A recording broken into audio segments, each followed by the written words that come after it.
Good.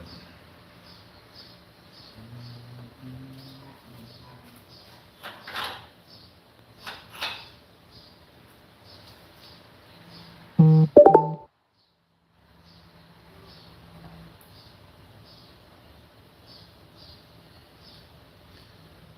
gonna hit some upper chest and some lower back. And maybe more stuff than that.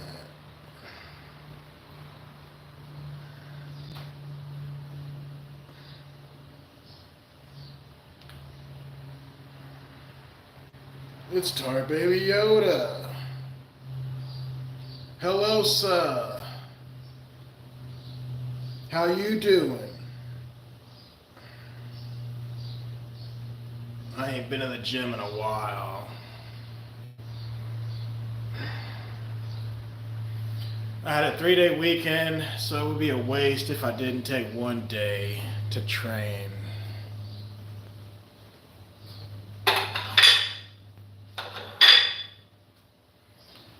Nah, I mean, good.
Just from doing those good mornings, I can tell my shoulder needs stretched out some more.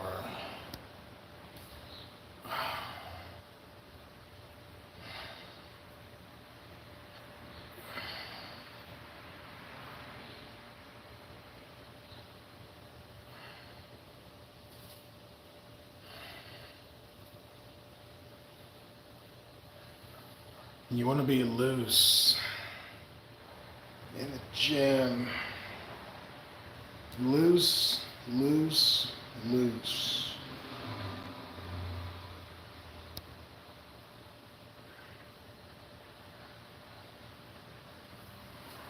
I don't think there's such thing as stretching too much.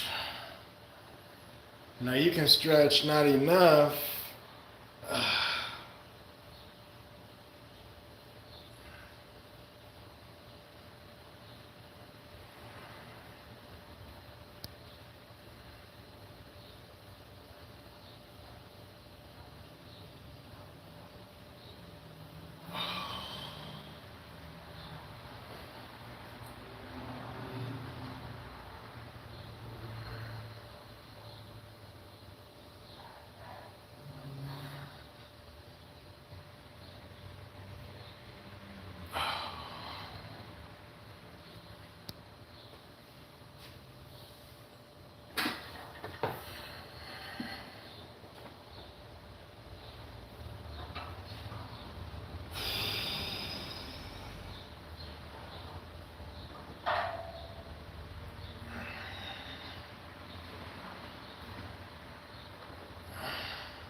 Shoulders feel stiff for some reason.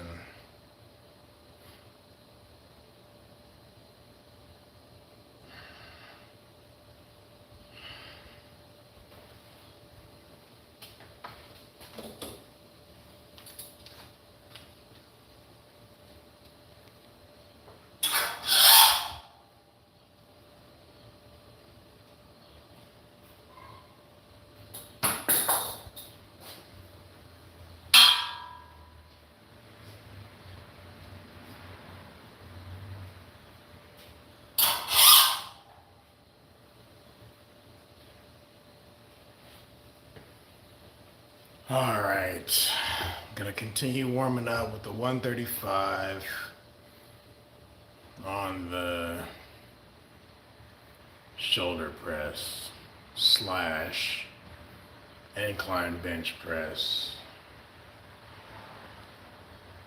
It's a little bit more of a shoulder press with this angle.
I'm gonna go straight to 225 from here.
I was gonna go swimming yesterday at the YMCA, but they were closed at like 4.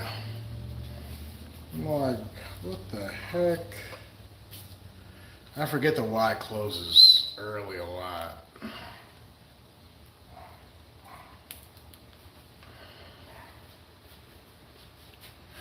I pressed this weight in the past, 225.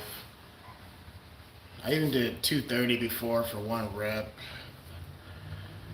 I like to do more than 1 rep of this time. Got my wraps. Got the good belt on. So let's see.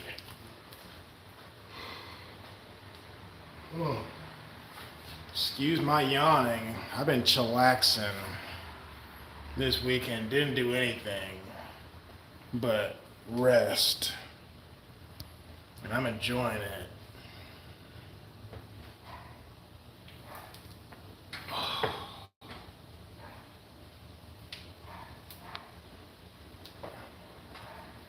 Two reps or more would be cool.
I'm gonna slice some weight back to 185 for reps.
All right, 185. 8+ reps will be nice.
Write this down in the good book.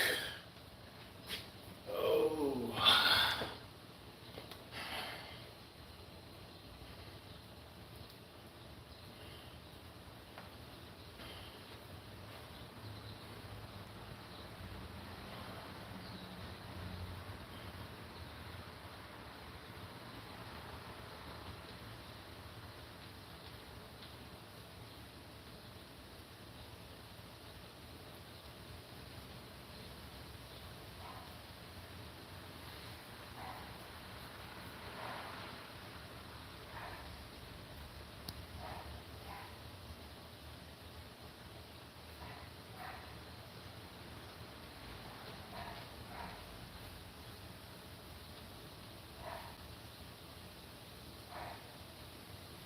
I did 10 good mornings, and then I did some incline press.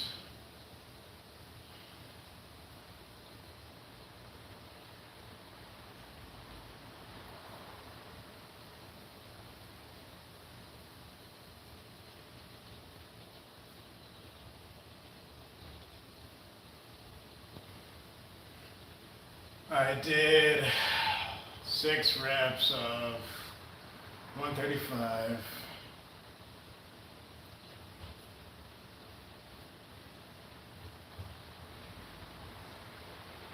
And 8 reps of 225.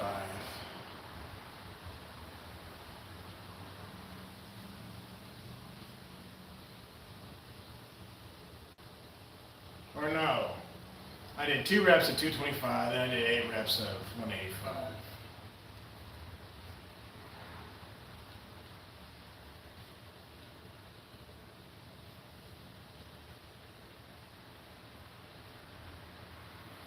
All right.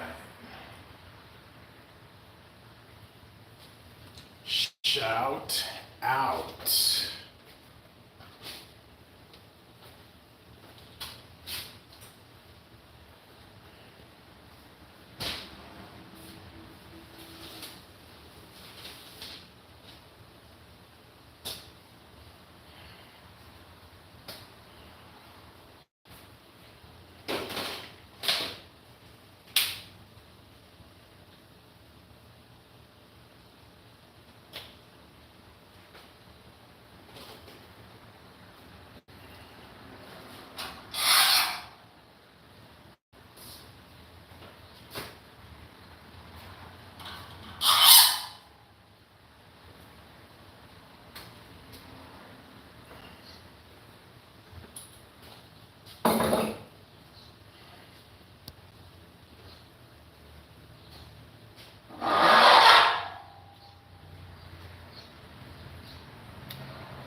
Oh, looks like D Rhino is here, and so is DJ on Paw.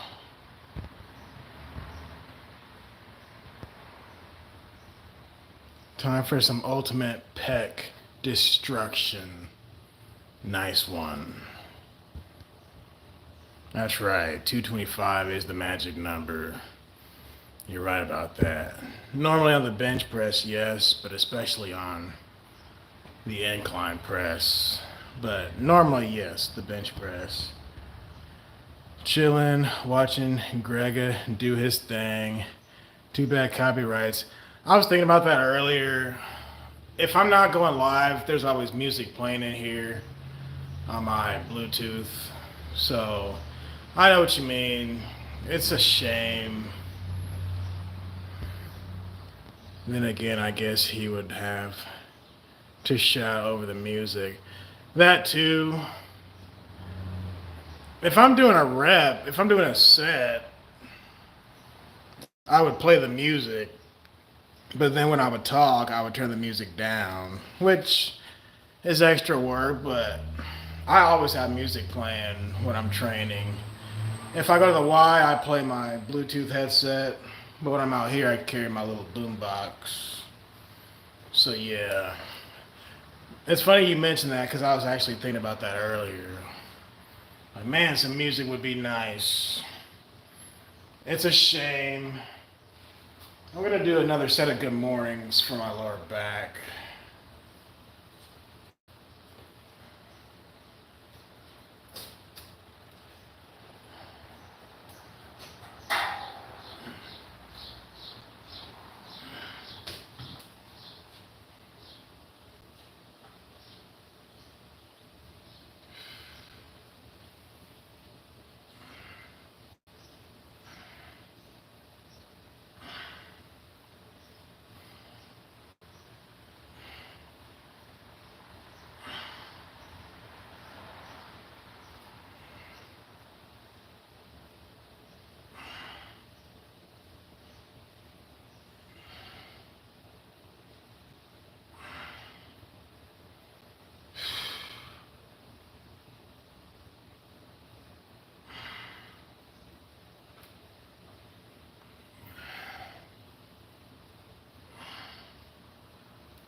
I thought this would be melted by now.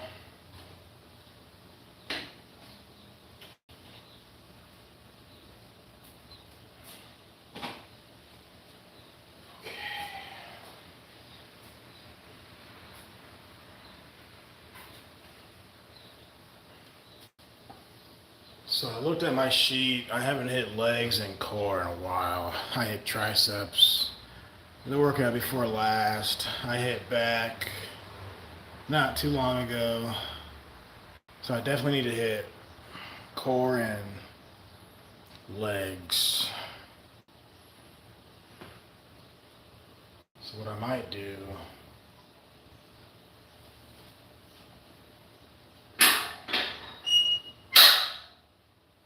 the thing about legs, I hit those all the time when I'm on my bicycle and when I'm at work. My job is physical, so I don't trip too much over legs, but I would still like to hit them at some point here. And I'm not talking about squatting 9,000 pounds. I'm talking about just normal, decent leg work. Gotta shred them quads.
"20 squats without weight, that's decent. Super decent. Now I'm gonna do some step raises.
30.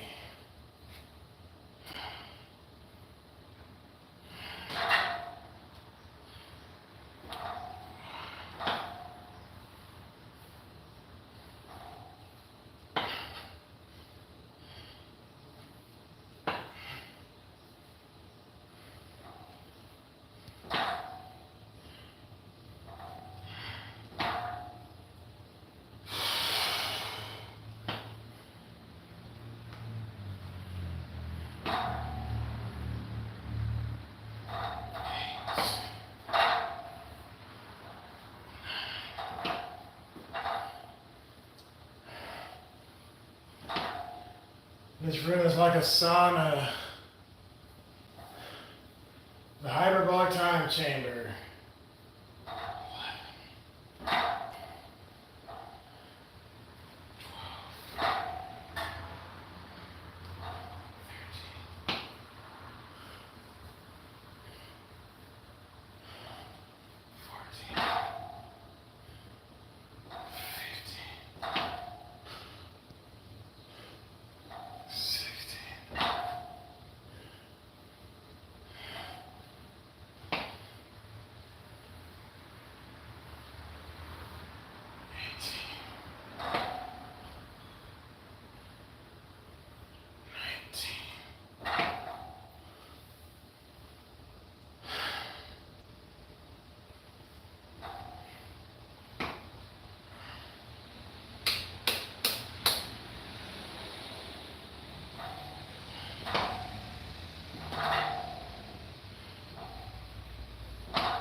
That's 30 on each leg.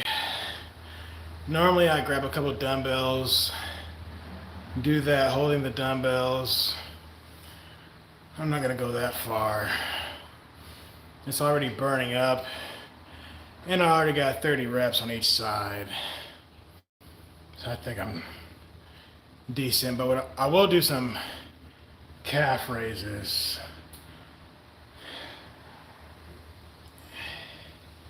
I'll do it with the machine. Sometimes I would take dumbbells and do it that way. But I'll use the machine. After I get some water,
This is going to be a great day to hit the bicycle.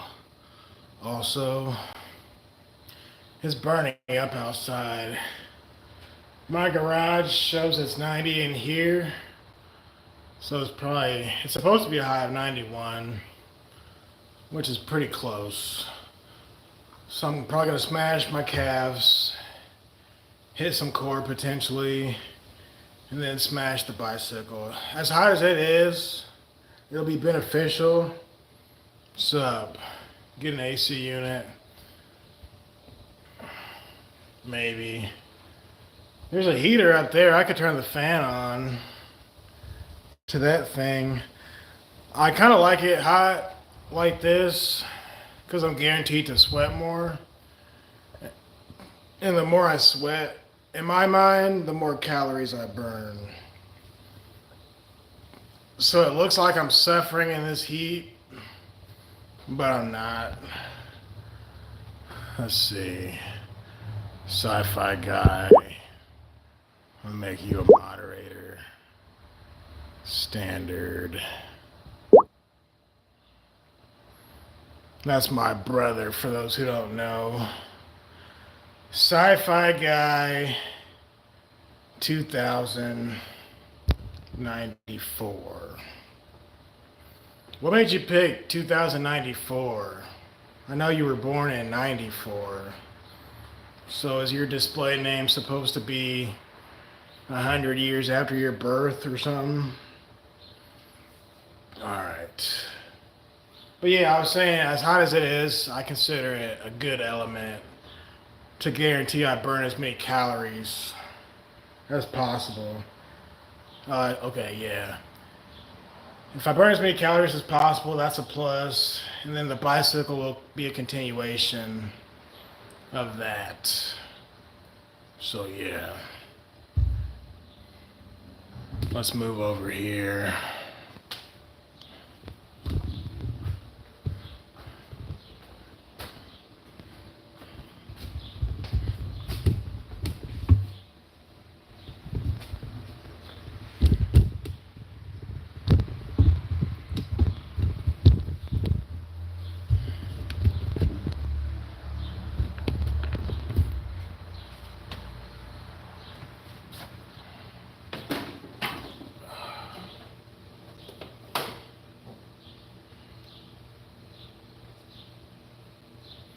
And an AC unit would almost defeat the purpose of being outside.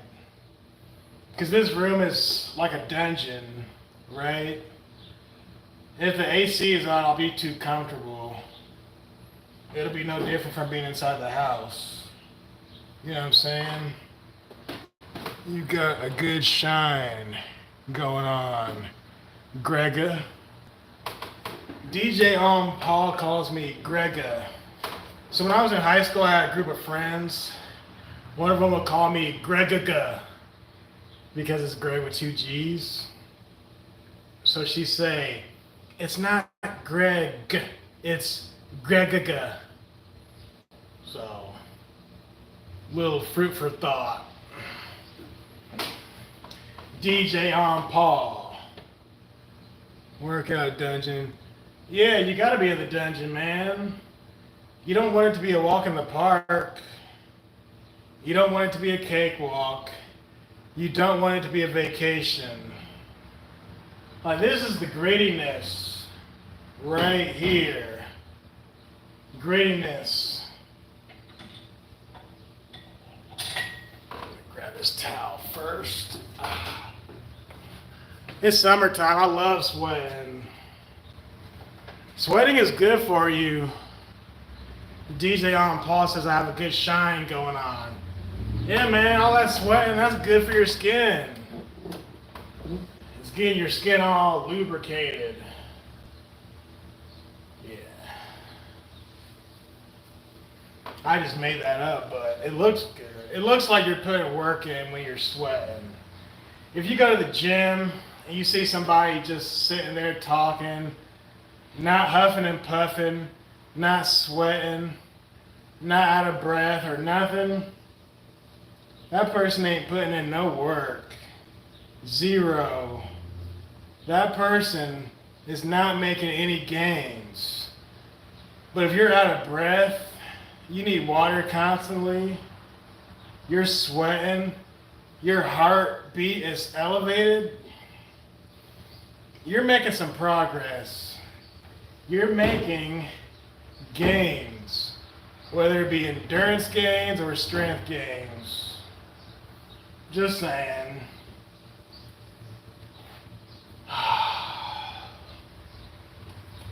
Clearing out the systems is always good as long as you replenish. Yeah, man, and drink water. Water will replenish all of that. Water is a cleanser. What's up, Pinocchio's helicopter? Water will flush all the toxins out of your body. And I didn't drink this weekend at all, no alcohol. I might have had some orange juice yesterday morning. But for the most part, the whole weekend, I just drank water. So that's a plus. Which is the reason why I'm able to come out here today. If I were to drink last night for the holiday, I wouldn't be out here right now doing this. You gotta be smart about the way you train and when you decide to train. And you really shouldn't be drinking alcohol, period. But if you do, definitely don't train the next day. I did that before, actually, when I was younger. When I was younger, I don't know if I got drunk, but I drank one night. The next morning, I was like, I want to go to the YMCA. So like an idiot, I did. And I was actually on a leg press machine just like this. And I'm pressing the weight, pressing the weight, pressing the weight. When I get done with my set, I get up. I get up like this, but like my body kind of froze. And low key, I blacked out. Like I was asleep. And then I woke up. I didn't fall asleep. I actually passed out in the middle of a workout. So then I woke up like, whoa. And when I came to my senses, my body felt extremely heavy. So I was like, yeah, this is definitely from the alcohol. And I was probably 24, 25, maybe 26 at the time. So I knew then, this is not a good idea. See, I thought I was doing a good thing, like, okay, I drank yesterday, let me make up for it by training today. It doesn't work like that. You're not capable of training the day after you drink. So if you're serious about fitness, you shouldn't be drinking at all. You have no business drinking alcohol. I learned that the hard way. Anyway, I drove home that day and I decided, I will never do that again. Because had I been pressing the weight while I passed out, I could have really hurt myself. And depending on what you're doing, you could do some damage to yourself. So yeah, I say that to say this. Drink water. Water's good for you. And you know I drink water because look at all the sweat that's just pouring out. There's nothing wrong with that. We have these things called showers. All right. This is just 30 pounds for a warm-up. But yeah, shout out to Pinocchio's helicopter. He's the one who's always making the good music. You've been putting salt in your water. Why is that?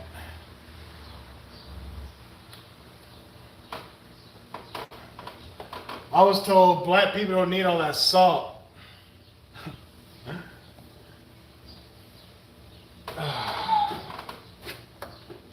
Gatorade is good too. I don't have any Gatorade in the house right now. Did you guys see my Todd McFarlane collection that I posted this morning?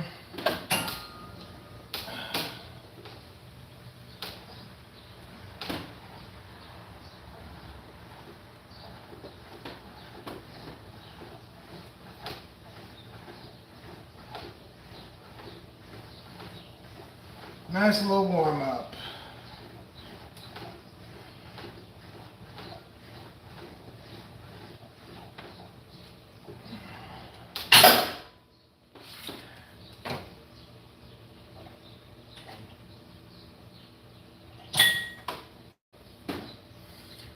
So,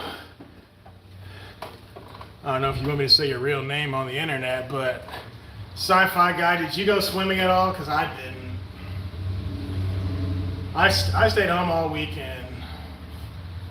Yeah. Oh yeah, Pinocchio's helicopter makes the good music. It's crazy because your music, Obama is the fallen messiah. That one, which is I think the Coon Train Boogie and the Great Black Hope song. Those two songs get stuck in my head religiously, and it's like scary. Cause it's like I know the whole song now, both of them. It's crazy.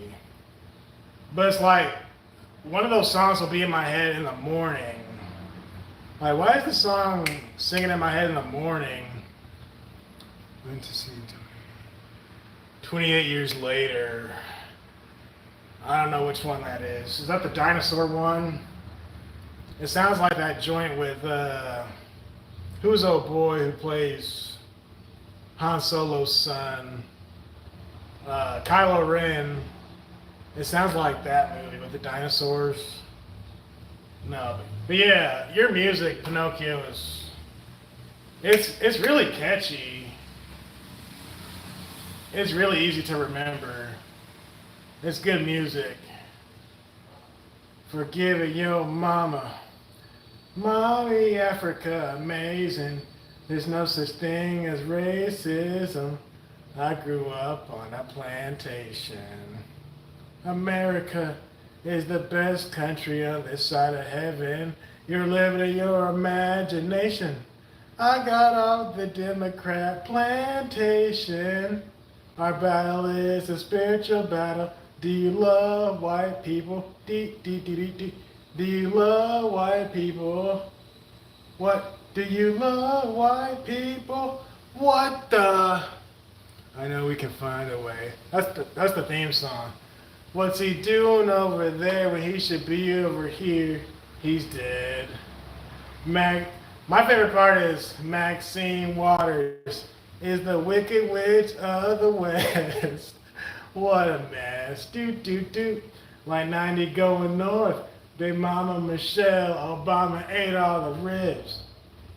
BLM is a bunch of fat black lesbians. I love the Great White Hope, the Mexicans, and the Alu Akbar people that's crossing the border. What a mess. Brotherhood, organization of a new destiny. Bring back my country to me. Why do you think white people are supremacy? Uniting the races with truth instead of dividing them with lies. Nice. Rebuilding the family by rebuilding the man. All thoughts are all lies all the time about anything. What a mess. Grandpa tell me about the good old days. I put my 2 cents in on Sunday. Alpha male had a son. Real men make boys first. Alpha male. Satan is the woman's god. I'm black as the ace of space. We are in a fallen state. Smoke on it. He black. What the? You can have perfect peace. Abortion is worse than slavery. 888-7753773. We need more white babies. You told Harpo to beat me. What the?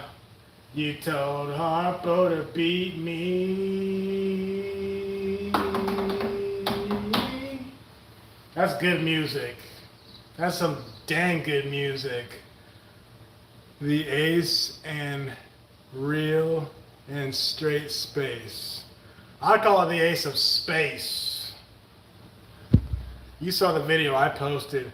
I might remake that video that I made using screen recorder, since I know how to do that now, and post it on Greggatron's clips. When I said, Jesse, are you black as the Ace of Spades or the Ace of Space? Which one is it? And he says, I'm black as the Ace of Space. Space Ace. You told Harpo to beat me. How's the other one start? Happy White History Month. Hey Earl, stop being black.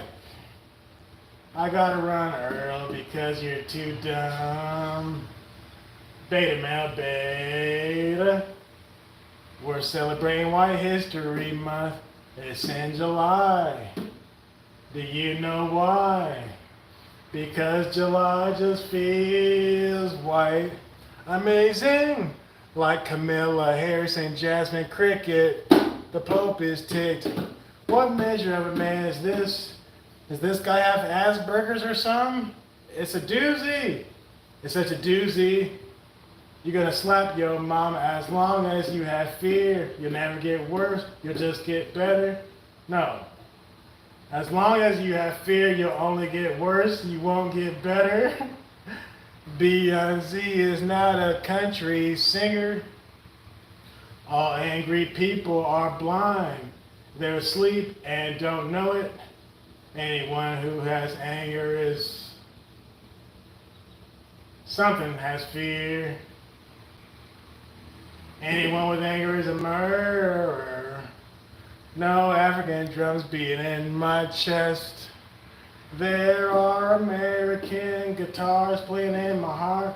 Coming up next is the hake news, not the fake news.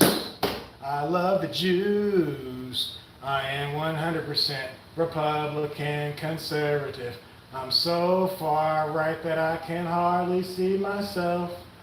Black as the Ace of Space, but 100% American. I am not into the black thing. Slaves got paid. They were fed and housed. They were given Christianity. Other than abortion, the civil rights movement is the worst thing that ever happened to the blacks. Civil rights movement, the Democratic plantation really is worse than the plantation I grew up on. You are not your thoughts. Most black people are suffering not because of this lie about slavery. It's the destruction of the family and lack of moral character. You are not your thoughts. Never, ever, ever, ever, ever. Never tell a woman your problems. When you hate your earthly father, you hate God, yeah. There's no African drums beating in my chest. There are American guitars playing in my heart.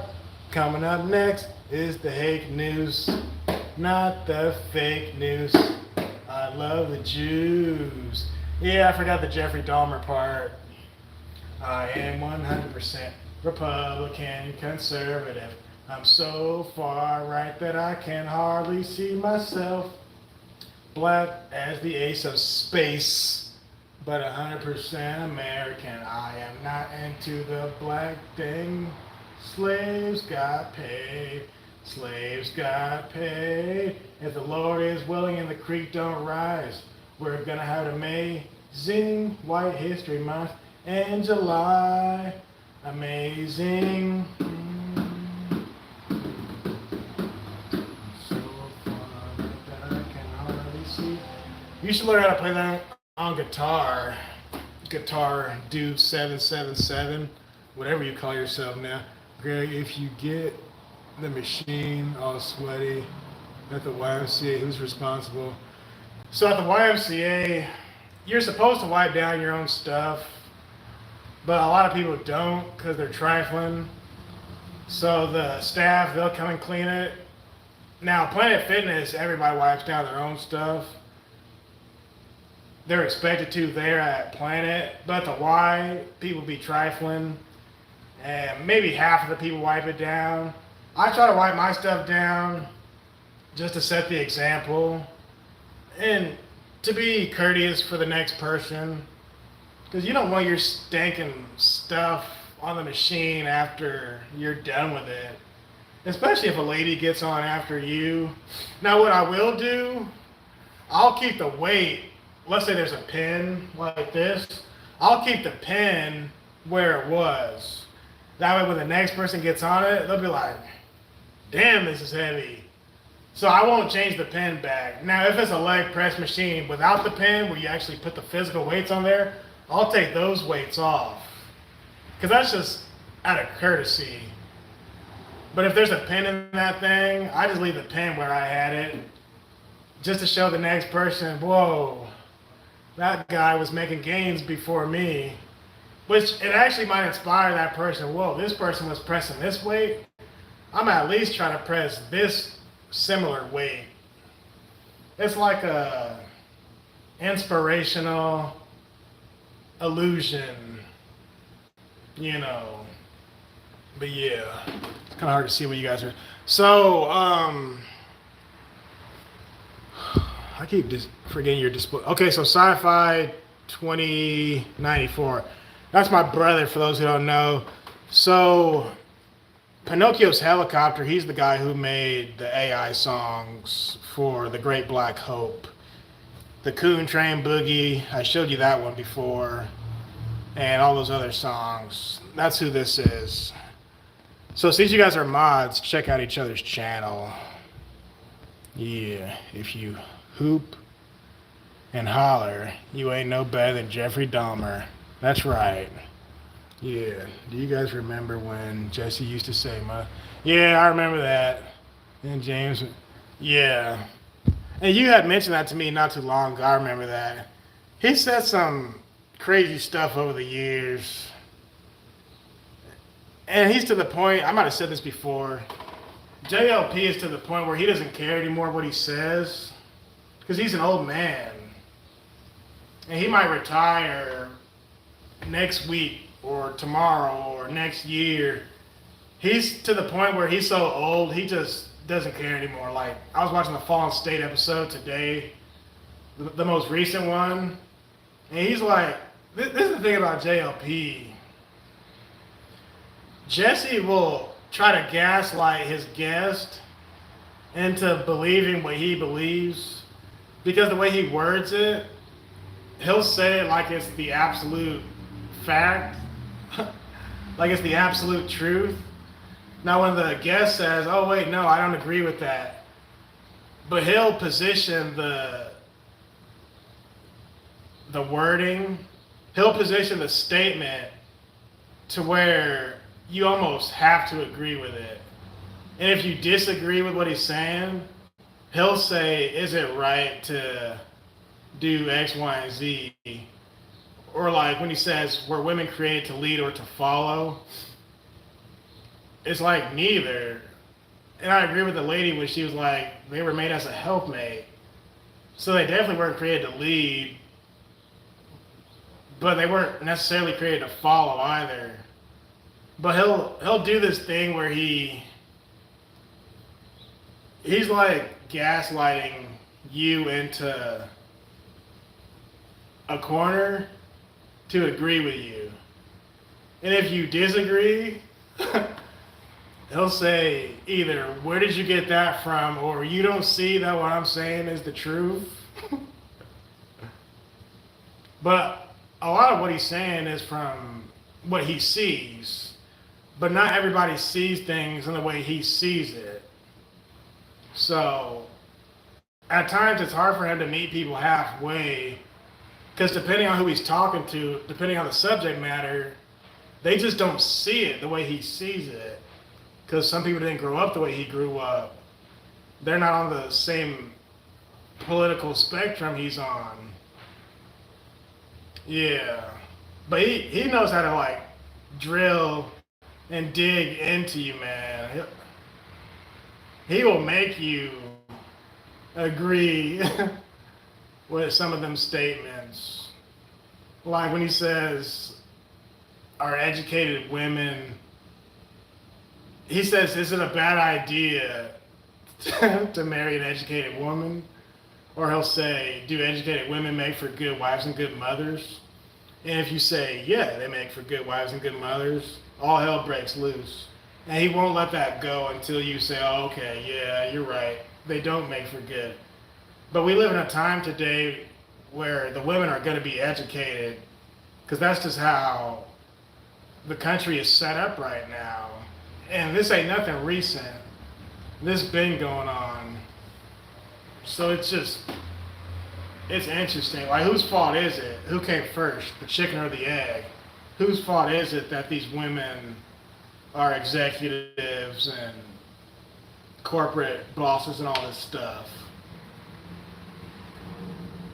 Who allowed it to happen? You know what I'm saying?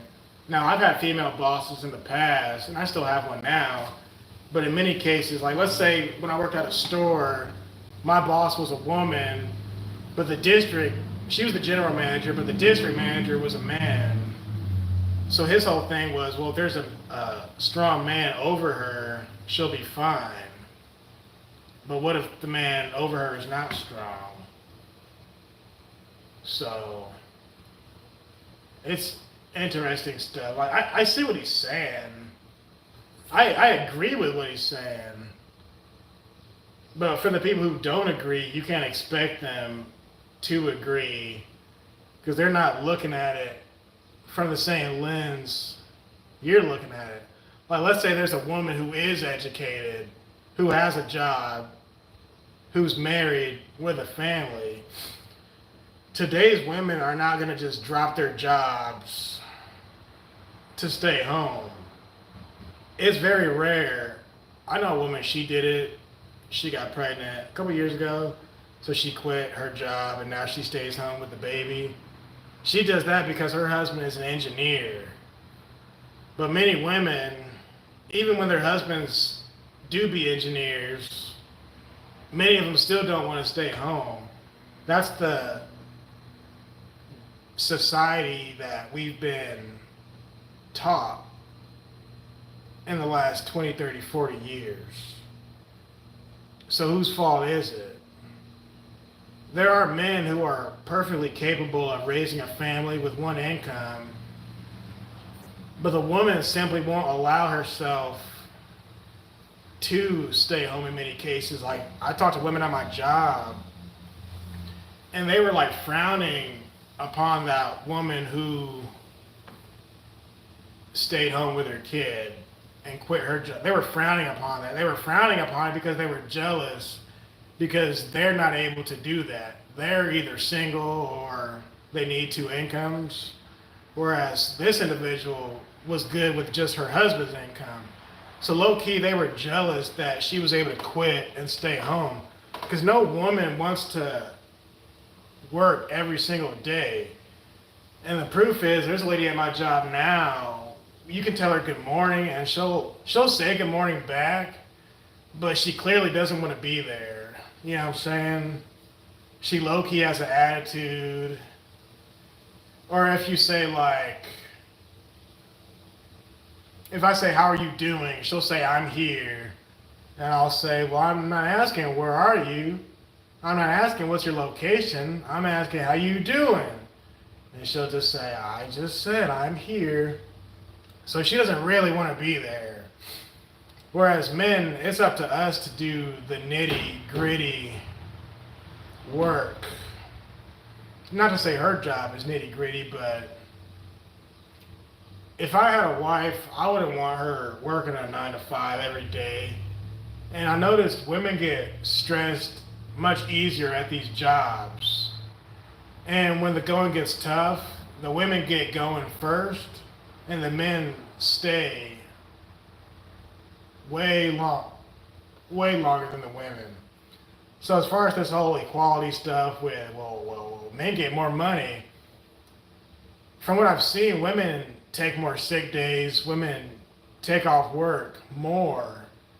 than men. And like I said, when the going gets tough, women won't stick it out as long as the men. When things get tough, the women will be the first ones to call off. And also, when there's holiday time like this, 4th of July, Juneteenth, Labor Day, September, or what's that? Columbus Day in October. When these holidays roll around, in many cases, the women will take like a 4-day weekend instead of a 3-day weekend.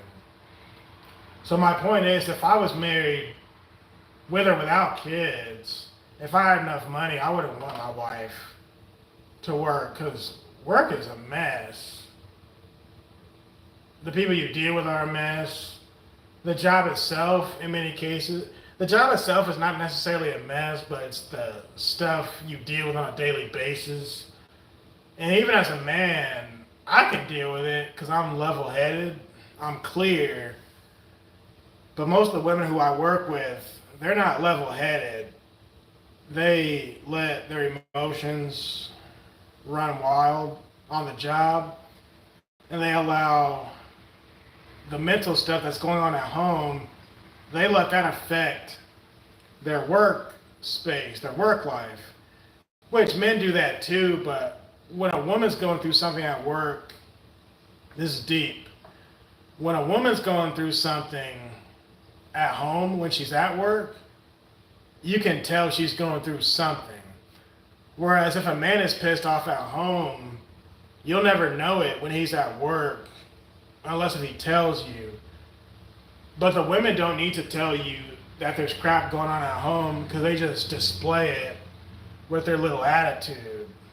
So if work is already stressful, if home is already stressful enough, you have no business working 40 hours a week if you can't even deal with the emotional mess you're already dealing with at home. Because you know you're going to hate your boss, and I'm not advocating that women hate their boss, but in many cases, women hate their boss, whether it's a male or a female. So you went from going from home to a husband who you're fighting with. You can't get along with him half the time. Now you're going to work, and you can't get along with your boss and your coworkers either. And then when you go home, you have to deal with the kids and homework. It's just too much. So like, I understand what JLP is trying to say, but the way he says it is like he's doing it in a gaslighting type of way. So that's why it's hard for some people to meet him halfway, even if they're on the same political spectrum. He just says stuff so blatantly and boldly, like, I'm saying it, therefore it's the truth. You know, that's just my thoughts. So I agree with what he's saying, because I see it. I see it at my job.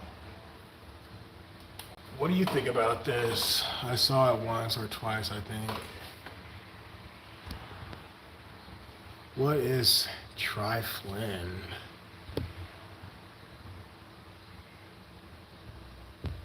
Women and logs. Is that what that says? Oh, dogs. Women and dogs are a lot happier with, yeah, stability. Think about it. We're all men here, right? If you were a woman, you would not want to go to work. Most men don't even want to work 40 hours a week. So imagine being the weaker vessel. Like, imagine, depending on your job, whatever it might be, imagine doing that exact same thing, but you're a woman. You got your workload, you got your kids at home, you got your hormones going on, you got your family, you got your boss. And these things are not tough things, but when you put them all together, mixed with the hormones and the emotions, I wouldn't want my wife going through all that if I had one. So shout out to the lady at my job who did quit to raise her baby. I'm all for that, man. Let me get a drink of water. In the meantime, say hello to your neighbor. Any first time guests? Any first time guests?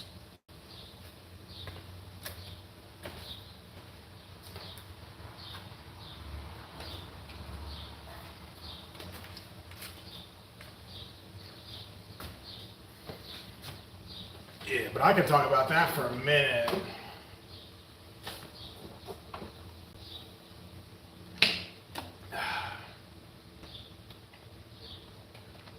I feel sorry for the children of those. Yeah. So, about that, yes, the kids do suffer, but check it out. So, at my job, a woman will go for the promotion to bump up her pension, but now that she's the executive or the boss or what have you, that's cool, but what happens is now she doesn't have a choice but to be less of a mother, less of a wife, and less of a grandmother if she has grandkids. Because depending on your position at the job, CEO, manager, district manager, whatever, depending on your job description, you don't have time anymore to be a wife and a mother because the job is so demanding. It's one or the other at that point. So when that happens, she almost has to make a choice. She has to choose between her husband and her job. In many cases, let's say her husband is in bad health or whatever, or her kids need extra help with their homework or their reading or whatever. Now she's putting them second and she's putting her job first. The problem is if she were to put her job first, now the kids are second. But when she puts the kids first and the husband first, now the job is second. But the job is extremely demanding, but the family is also demanding. So it's like you can't live in both worlds at the same time. You can't ride two horses. That's why I say the men should be the CEOs or the executives or the district manager or the store manager or the superintendent or whatever. Because men handle stress much easier. Like, there might be things I might be going through in my life, but my coworkers would never know about it unless I tell them. Whereas women, they'll tell everybody what's going on at home with their husband. Oh, my husband's sick. My husband was doing this and that, and my kids are doing this. So it's like we almost low-key feel sorry for her. Because when she's telling us all this stuff, she doesn't realize it, but she wants a pity party. And when that happens, it's like you're no longer our boss or our coworker, because now we just feel sorry for your A. And when that happens, we can't even look at you as an equal because you're displaying how weak you are. Not physically, but emotionally. It's one thing if you just say, oh, you know, my husband is having surgery tomorrow. Oh, okay. But it's another thing when she'll say, like, oh, my husband is doing even worse today than he was yesterday or whatever. Like, the people around you don't constantly need to know how bad things are at home, but they do this because they want you to take it easy on them at work. So when things do get stressful, when things do get tough, we won't press them on it because in the back of our mind we'll be like, oh, well, I do remember last week she said she has crap going on at home, so I'm going to take it easy on her. But men don't get that same luxury. If we have crap going on at home, a male doesn't want to hear that from another male. We don't give a damn where you came from. We don't give a damn what your skin color is. We don't give a damn about your pronouns. We don't give a damn about how old you are or none of that. We just want the job to get done. Now, when there's a female employee, especially if she's like pretty or cute, there's a double standard because yeah, we want the job to get done, but the man will almost feel like, well, let me take it easy on her because she's such a sweetheart. But she's using those emotions low key, maybe without even realizing it. She could be being cute and innocent. She could be acting that way to get you off of her back, and which is control. That's why I say men need to work in men's spaces like construction, the trades, things like this. And women should work in women's spaces, accounting, nursing, secretaries, those types of jobs, bankers. But when you mix physical jobs with men and women, it doesn't work. Because the double standard is too thick and heavy. You're letting the double standard get in the way of getting the job done. Or you'll have a woman making a flat out physical excuse. I can't do that. I can't do all that. Let the man do that. But we're all working the same job. So yeah. When it comes to police, firefighters, they should be men. But when it comes to paramedics, the ambulance driver, those guys can be women. And men too. Nurses can be either or. Doctors, I'd rather have a male doctor, but women can be doctors. Anything in the medical field could be women. Anything as far as money goes, because women are good with money. Accountants, realtors, women are good with that type of stuff. But when it comes to like laborers, plumbers, HVAC, custodial, security, linemen, groundskeepers, those type of people should be men. Now, if you work in a kitchen as a chef, women can be good chefs. But there's a lot of men who can be some really good chefs too. My point is, I don't think women should force themselves into a quote-unquote male space and expect different consequences, different results. If you want to be a female firefighter, I'm all for that. But the standards should be the same, and she should have to lift and carry and do the exact same thing a male has to do. That's why for the longest time you didn't see many female firefighters. Let me say this.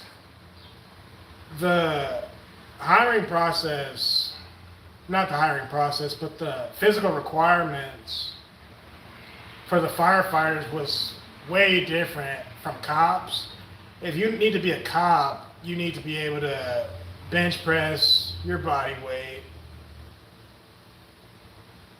run a mile or a mile and a half, do sit-ups and push-ups by a certain limit. Each one has to be done by a certain time.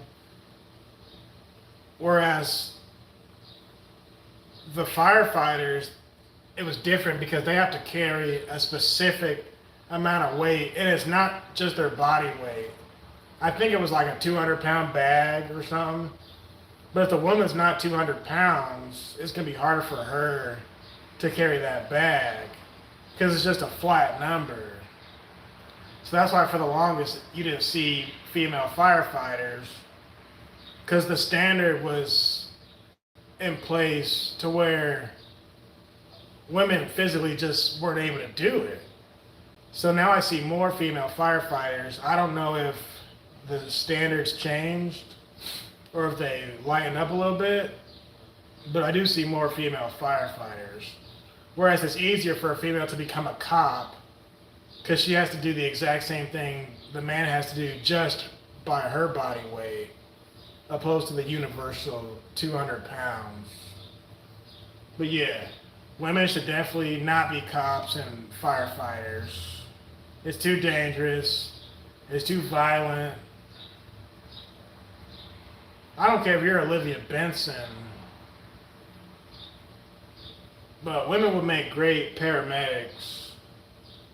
Paramedics and nurses, and the driver of the ambulance. Can I answer your question? I feel, yeah, I said that. It's crazy how much they want to. Yeah.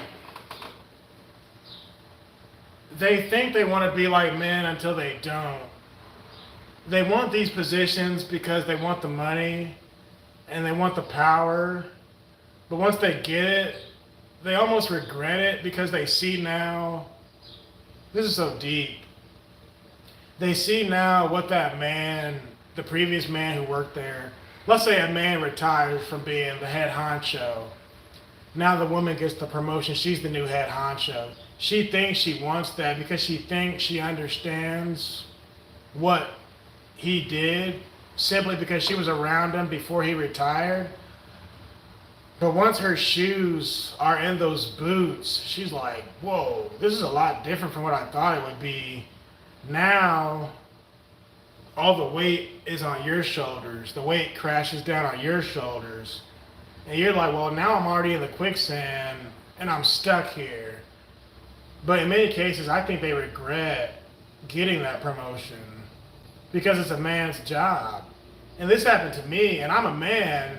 My boss, well, he was my supervisor. He passed away.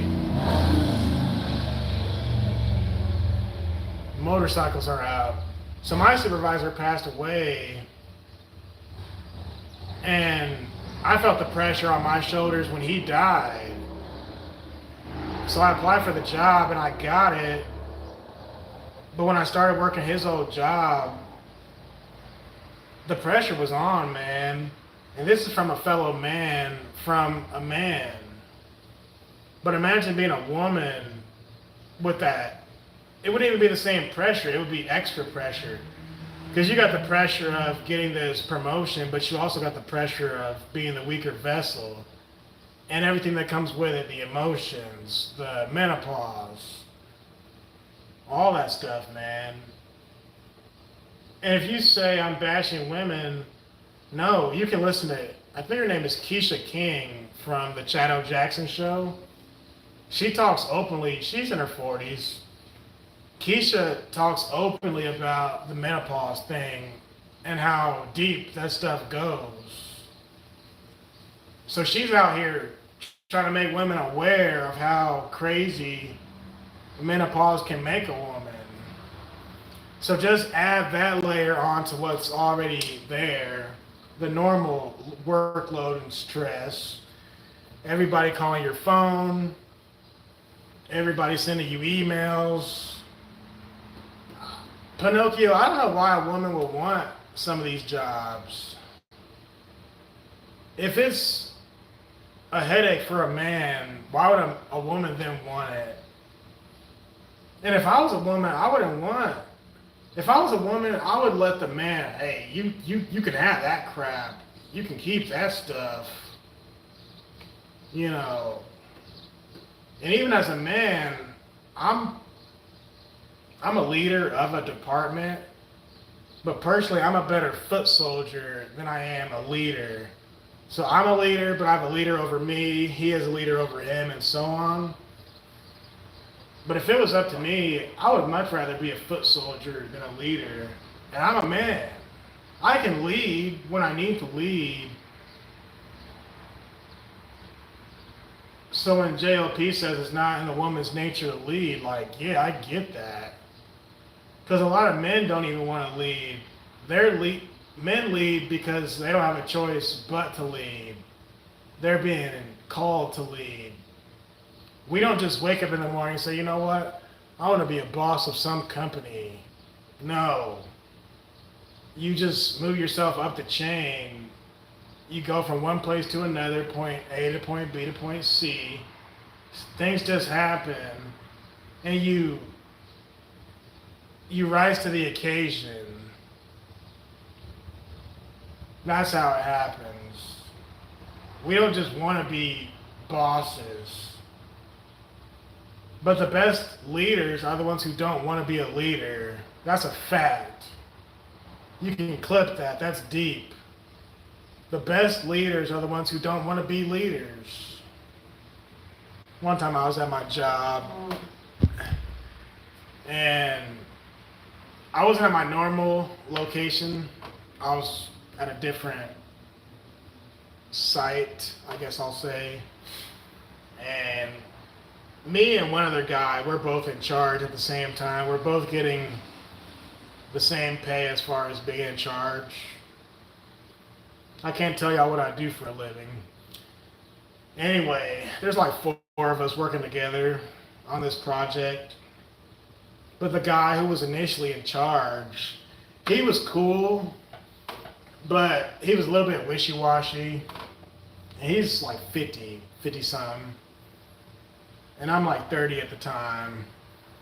So we're like, all right, how are we going to do this? And my guy is like, well, but I could tell he didn't really want to be in charge, even though he was. We were both in charge. So I just stopped him. I was like, look, me and this person, we're going to do that over there together. You two, you go down there and you work on this end, and we'll meet you guys in the middle or something like that. Okay. Well, then later during the shift, I think we were getting overtime, by the way. My guy was like, hey. I was like, what? He's like, hey, I really like how you did that earlier. I was like, did what? He's like, remember when you told us all what to do? That was so cool. I like how you did that. I was like, oh, really? I was like, I just know we need to get the stuff done. He's like, well, keep that up. I like the way you did that. So even men want leadership from other men. We crave that stuff. Whereas if one of the members was a woman and I said, okay, we're going to do this, y'all do that. If there was a woman in the group, she would have been like, well, why do we have to do that? The woman will make a complaint about it. Well, I don't want to do that. Why can't we do this? So the women, in many cases, they say or they act like they want to be the boss. But once they're in that position, they don't really want to be the boss. Or when the promotion does come open, in many cases, they won't go for it because they know and they understand the headache. So in many cases, they will just stay a foot soldier, which is fine. But just know, ladies, when you do get that promotion, the workload may be a lot more. It might be a lot more, quote unquote, stressful. And now you got to deal with that, more phone calls, more emails. You got to deal with that, plus your womanly, normal stuff. Hormones, your time of the month, menopause, all these things that naturally come with a woman. It's natural, nothing wrong with it. You have to deal with all these things now. And I'm a customer at different grocery stores or banks, and I kind of observe people. I like to watch people. I'm a people watcher. But I could be at the bank doing my little exchange, and a female banker, she'll say behind the counter to another banker, oh, I can't wait till it's quitting time. Or they'll kind of like low-key talk bad about the customer after they leave. Or they're open about their impatience towards the customer. Subway is kind of like that sometimes. No, Subway's a little better with it, but whenever you go to the bank or a certain grocery store, they're open about them not wanting to be at work. And they're open about, like, when you're at the cash register, the cashier, when you say, how you doing? Or how's it going? A female cashier will say, oh, I'll be better once it's 5:30. And then you say, well, what's 5:30? Oh, that's when I get off. Oh, okay. Meaning she's not having a good day until she gets off work. Whereas a man, if you ask a man what's good, he'll just be like, oh, it's cool, it's alright, it's decent, chilling. A man usually says chilling, doing my thing, or I can't call it, or you're looking at it. The men will talk the stuff back with you, and women will too when they like their job. But when a woman says, oh, it'll be better at 3:30 or 3 o'clock or whenever, she clearly doesn't want to be there. But that just goes with what we're talking about here. I can talk to you all day. I can do that. See, y'all be getting it. Not you guys. You guys understand. Don't forget to poke the thumbs up. Yes, sir. Y'all get what I'm saying. And this isn't me being mean to women. I like to observe people. And I like to see the differences between both parties. Because when I have a certain interaction with a woman, she'll act a certain way towards me. But if it was a man wouldn't act that way. Unless if he's not morally straight. But another example, the difference between, I might make a whole series on this, the difference between men and women. When a woman wants something out of you at work, she'll play with her hair, and she'll constantly look in the mirror and like do her little lipstick like right in front of you. But the main thing is she'll twist her hair.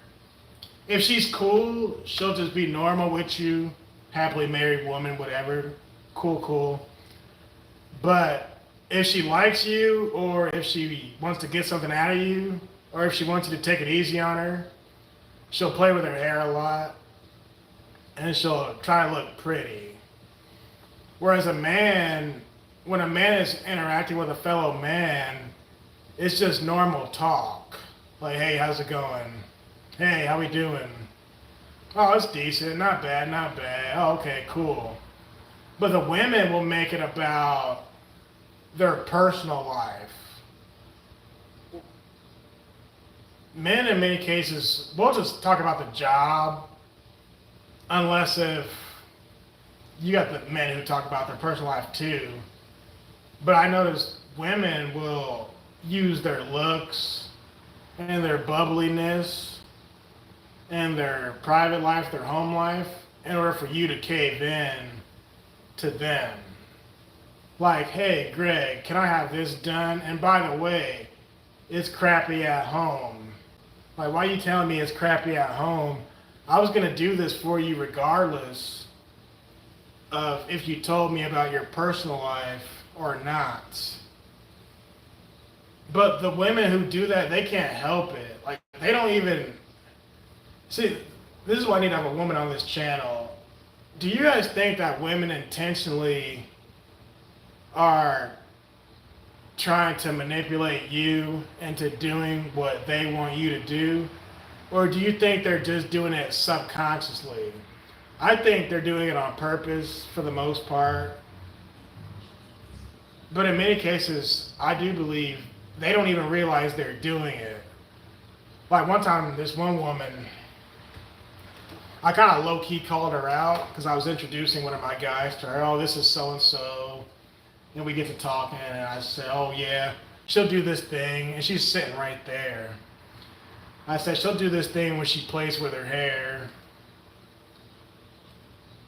And then the minute I said that, it's like she stopped playing with her hair. And now whenever I talk to her, she kind of watches herself.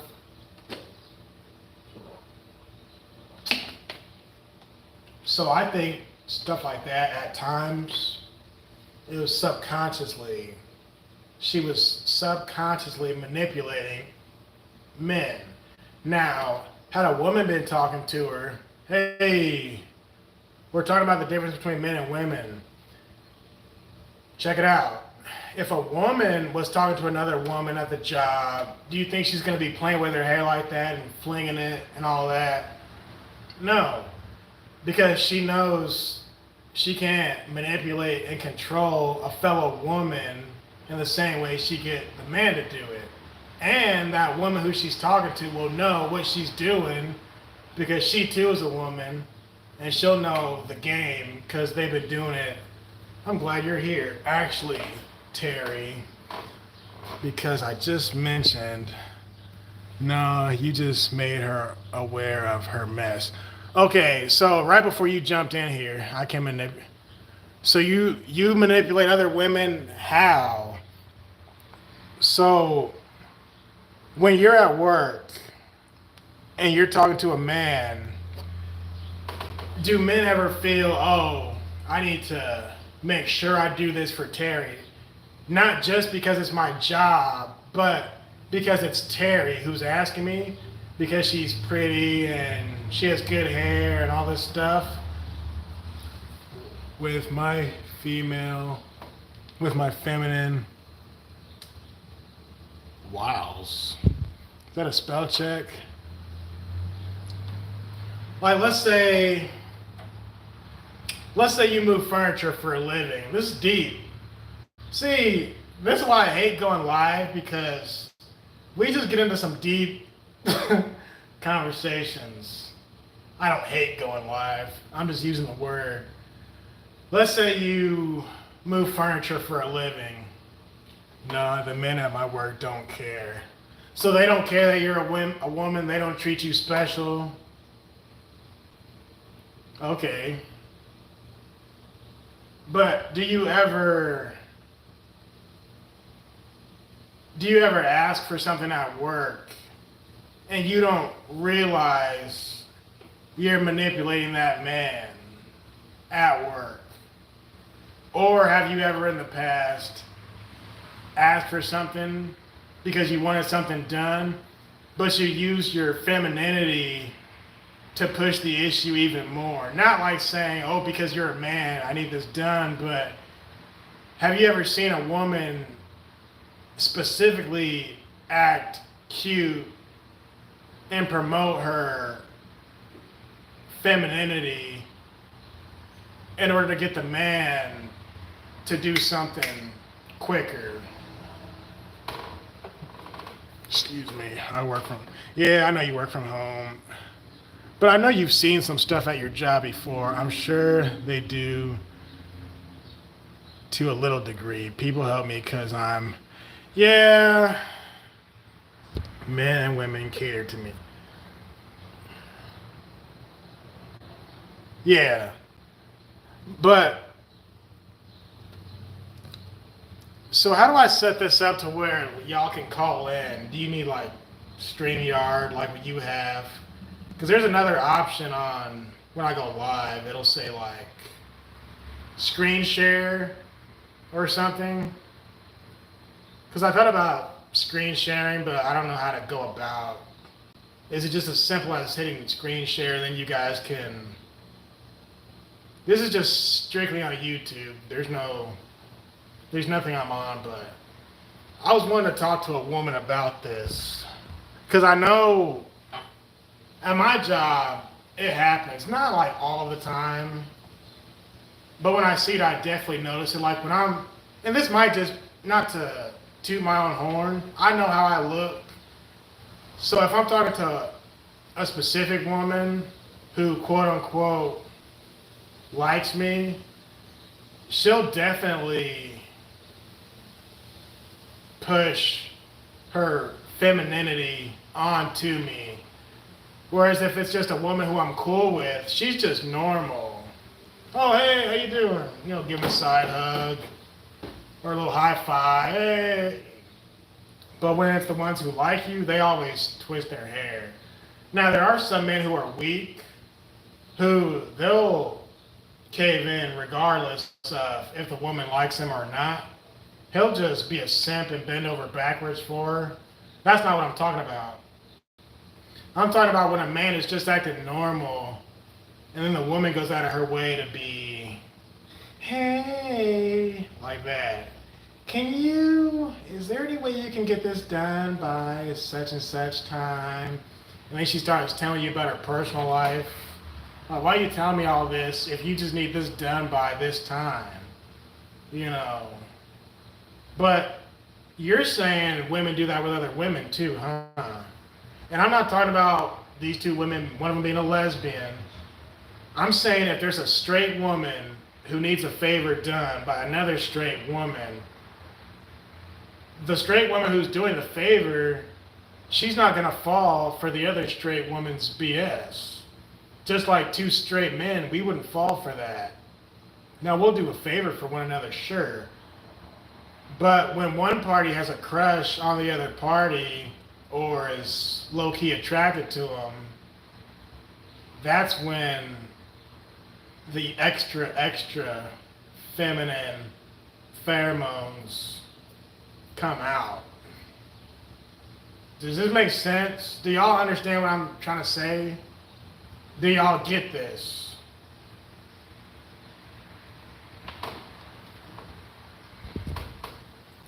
We should set it up as a convo. Yeah, and talk to Chattar too, because, well, he's a truck driver, but I'm sure he's had experience where he works with the opposite sex. Chattar be good on this. He Black would be great on this. Seasou's a stay-at-home mom, but I'm sure she's worked with a lot of women. And another thing, if a woman's pretty, in many cases, a man will find reasons to almost go out of his way to help her on stuff and to check on her. And like when I went to college, I had a chemistry tutor. And this guy was like he's what you would call a ladies' man. So he used to tell me stories all the time about these women in college who he used to tutor. He would tell me like he'd be in a chemistry lab and this guy had like a perfect smile. I don't know if this guy ever had braces, but he had like a perfect smile. So he'd be in a lab class and he'd go up to these women and say, having fun yet? That's all he would say, having fun yet? And they would like fall all over themselves over this guy. This guy told me he would tutor women outside of school. This is what he told me. I promise to the Lord. He said, this is true talk. I'm not making this up. He said, yo, whenever I would tutor women at their house, if I brought a bottle of wine or champagne or any alcohol, he said they let him hit that night from tutoring. Tutoring and alcohol. That's all it took. And this guy had charisma. So it works in the opposite way too. Women, when they have a crush on a man, like I said, this guy's smile was like off of a commercial. His teeth. I promise to God. He said, right. So men will simp over women who are pretty, but women will simp over men who are handsome. That's true. And I remember I was like 21 when he's telling me all this stuff. This guy's like in his 30s. And when he's telling me this stuff, my jaw was dropping like, what? You're going to these women's house and you're having I didn't say the S word. This is back when I used more profanity. I'm basically saying, yo, they let you go deep inside just because you brought some alcohol and you helped them on their homework? And he's like, yeah, man. He told me, you're guaranteed to get it if you do that. But it wasn't just that; it was his style, his charisma, and the women, they made sure to get him as a tutor. Now there were many different tutors for different topics, but low key he was almost like a male gigolo if you think about it. Well, not really. He's already getting paid from the school to tutor, yet he's tutoring outside the school now, meaning they're probably paying him separately, right? Well, I wonder if they're paying him though. See, they might have used sex as currency. The school might have paid him to tutor the people in school hours, but they could have a separate agreement that was like, hey, I have a test on Monday. Can you tutor me over the weekend? Okay. Are you going to pay me? Well, maybe we'll just drink together. But he's the one bringing the drink, right? So whether he brings the drink or if she already has a drink in her apartment or her dorm or whatever, he's getting laid. So she might have just used sugar walls as currency for her tutoring. And as far as I know, these women were passing their classes. So that's just, human beings are something else. So as far as this whole Diddy stuff goes, everybody who was involved with Diddy, they were grown adults and everybody knew what they were doing. The same thing that this math tutor did. Was it math or it was chemistry? Ooh, speaking of which, I had another tutor. He was my math tutor. Another fairly good-looking guy. I used to say he looks like Justin Timberlake. And there were some girls back then, they ran after him too. They liked him a lot. So, same concept. It's almost the way I feel about my masseuse. I have a masseuse who works on my back. And she's cute. She is cute. I ain't gonna lie, she's cute. And she's really good at her job. But her being cute is like a bonus. Alright? Like, let's say she's really good at her job, right? But she's like ugly. She looks like Krusty the Crab. It wouldn't be as pleasurable. So the fact that these math tutors and these chemistry tutors, the fact that they were good at their field and they were quote unquote handsome, the women, they loved it because to them it was like a win-win. And for the men it was a win-win because they got paid and low-key in some cases they went deep inside. So in many cases these people, they're just using what the good Lord gave them. That's crazy. What do y'all, hold on, somebody said something in the comments. Somebody said something. Pinocchio, if a man, this is Terry, if a man came to tutor me and brought alcohol, I'd be like this, and I'd be like this, trying to hit, shake my head. I'm telling you, this guy was like Indian, like medium height, kind of, not necessarily muscular, but he was fit, like, you know, healthy guy, Indian, great smile, like his teeth were like, you know, Jamie would shut that ish down. Talk to Jamie about this, see what he says.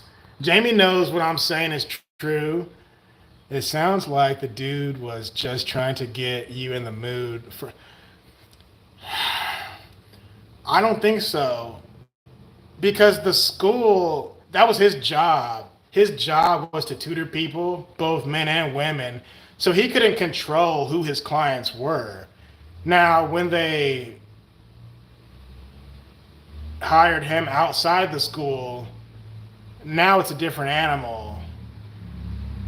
But I get what you're trying to say. You're not saying he was getting them into the spirit of learning. He was getting him into the spirit of the other thing. Because when two adults are drinking, I respect Terry because Terry had mentioned she doesn't want a man inside of her house. alone, especially if there's alcohol involved, because you know what it leads to. I say that to say this: if he's bringing something to her house, which was Pinocchio just said it, he is low key getting them relaxed. He knows the trick because he had been doing it, but the women, according to him, they fell for it. But they loved it. And I guarantee you this happened multiple times with these women. It wasn't just a one-time thing. Especially if the S word was good. If she passed her test and the S word was good on top of that, she's going to continue hiring him outside of school to tutor. That's a fact. And y'all in y'all's early 20s. And at that age, you're not really concerned about dating. You just want to pass these courses so you can move on to the next stage of your life. So you're not going to date. You're not going to have a real man in your life. So if she just wants to get some extra tip on the side, basically for free, because she's using her sugar walls as currency, more power to her. I'm not promoting it. I'm not saying it's right. Is it considered prostitution or is it considered equivalent exchange? He's getting what he wants from her, and she's getting what she wants out of him. But if both parties are cool with it, who am I or you to say, oh, that's wrong? That's terrible. Not really. It's no different from any other interaction. It's the same thing as what I said earlier about coworkers. When the woman plays with her hair, she's just being extra pretty so he can do what she wants him to do. Why do you think these women wear makeup and stuff at the job when they don't need to work? Let me stop. This is deep. This is deep.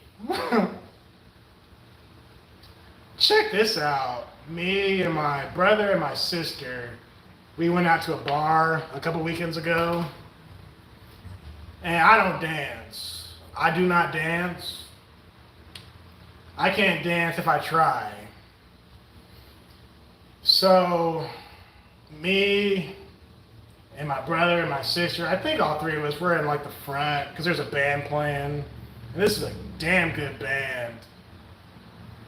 So I'm just kind of nodding my head, feeling the music. These two girls, they come up right in front of us. And they're dancing. You know women like to dance. One of them, she's like constantly looking at me, constantly smiling at me. I'm like, okay. And I know what that means. And everybody there is probably drinking. Everybody's probably at least a little bit tipsy. So she smiled at me and looked at me probably a good 10 times. And I'm only saying this because I'm standing behind her. But the fact that she keeps turning around and looking at me, that means she wants to be seen. So I know all this at the age of 32 now. So after the songs are all over, we go back to where we were sitting. And even my sister was like, did you see that girl looking at you? I was like, yeah, I saw her. And even my sister's like, are you going to go talk to her? I was like, I might. Anyway, and she was pretty. So I make my way over to her. Hey, how's it going? Her and her friend, they're sitting together. Hey, how we doing? And I said, who taught you how to dance like that? I'm just opening up the conversation. Who taught you those dance moves? And I can't remember what all she said, but we get to talking, and we have a nice little conversation.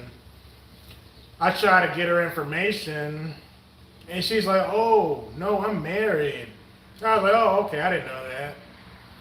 She's like, yeah, usually I wear my wedding ring, but I left it at home. I was like, oh, okay, it's all good. I was like, nice to meet you or whatever, you know, blah, blah, blah. I said, I'm sure I'll see you around. Oh, okay, yeah. I come here once every blue moon, but whenever this band is here, I said I try to come to support my boy who's in the band. She's like, yeah, I'll see you. So anyway, I go back to my siblings, and my sister was like, did you get her number? I was like, this girl just told me she was married. And my sister's like shocked. Like, I saw how she was looking at you. And I was like, so did I. I picked up on that in a heartbeat. So she was using her flirtiness and her prettiness to get attention. I'm like, that's crazy. And I remember one of the things she said was, oh, if I wasn't married, I would. Something like that. Meaning she likes me. Get out of here. Don't even waste your time. But yeah, people are funny. I got so many stories that are like that, it doesn't make any sense. We could actually sit here for a whole nother hour and talk about, especially my younger days, when I was in my early 20s. Oh man. I got Greggatron stories.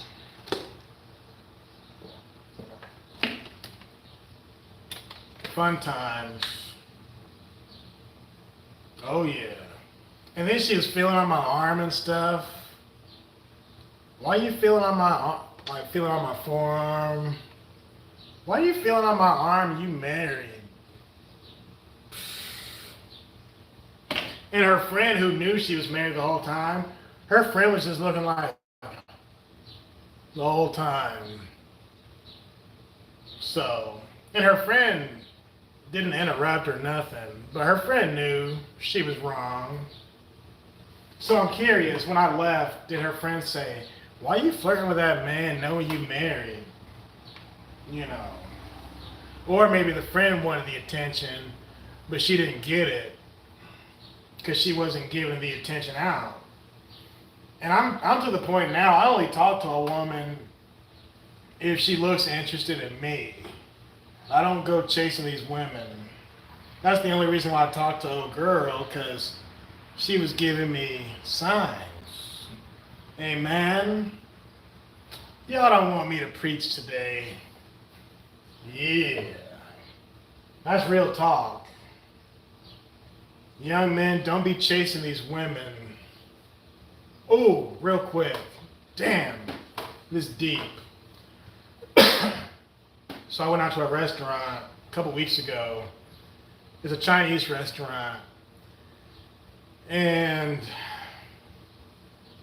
there's a group of ladies who are just clapping and cheering and singing happy birthday. And my waiter is like, they're not supposed to be doing that, because they were like real loud.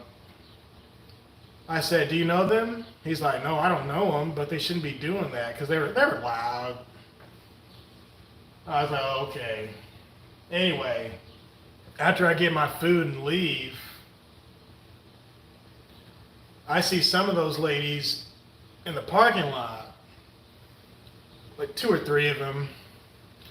I said, hey, happy birthday. Which one of y'all, whose birthday is it? And the girl said, her. She's like, me. I said, well, happy birthday to you. And they were mildly attractive, decent looking women. You could tell they were hood. I just said, happy birthday to you. She said, oh, thank you so much. I just walked to my car. That was the end of it. The old me would have said, what are you guys doing now? What are you going to do to celebrate? What's your plans? I would have said. But I wasn't worried about it at all because they were too loud, in my opinion. And they were too hood, in my opinion. And I don't need to be out here chasing these women. But were they attractive? Somewhat. I just said happy birthday. I left it at that. But the way they looked at me, they kind of wanted me to play the game. They're like, oh, how old are you? Where you guys going now? Do y'all drink? Because I see a lot of these guys who will talk to these girls and they'll say, "Oh, y'all smoke? What y'all smoke? Y'all drink?" I've seen the game too many times. So like, I didn't even want to be that guy. No, I'm gonna just tell you happy birthday and keep it moving. Yeah, man. Keep it moving. Did anybody else say anything before I Mix like a mug. Those are some crazy mix. Yeah. Yeah. This has happened to me multiple. Bro, Pinocchio, I got stories for you, G. I, I got stories that I really shouldn't even tell on YouTube. In my younger days, should I tell this story? It's nothing happened. I'll tell this one story, just one. When I was like 22, 23, this is the same bar. I'd be at the bar. What's up, Jamie? I was at this bar. I promise. Greggatron does not lie. I tell the truth. I was at this bar, the same one that I was talking about earlier, and I do the whole, you're out partying, you're having a good time, you meet this woman, y'all talk, y'all exchange numbers. We did all of that. I believe when I got her number, she either called my phone or I called her phone just so we could save it. The next morning, I get a phone call from her number. I'm like still asleep. Hello? And it's some dude on the phone. And the first thing he says is, "Who is this?" Yeah, it's the truth. Who is this? I'm like, "I don't know. You called me. Who is this?" He's like, "No, who is this? Because I saw you called this number at 1:30 in the morning or whatever." I'm like, "Dude, she gave me her number. I called the number so she could save it. We met at the bar, my dude." You know what this dude told me? "I'm her husband." I was like, "Oh, okay."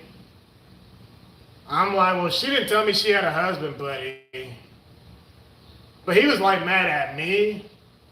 And I can kind of hear her in the background talking stuff. His whole thing was he was upset because she didn't get home till, you know how the clubs are. Bars don't close till like 2 or 3 in the morning. So he's probably at home with the kids wondering, where's this woman at? So she gets home probably 2 or 3 in the morning last night, right? And then that morning she finds, what's this number in your phone? Well, then he calls me like, "Who is this?" Like, dude, she gave me her number, my boy. It ain't my fault. I've had hella situations like that. And I can tell different stories, but many of them are just like that. Where a dude will call me like, "Who's this?" And the guy will say like, "Go away, go away." I'm like, "Go away? Your girl is giving me her number. What? Don't be mad at me. This is between you and your girl.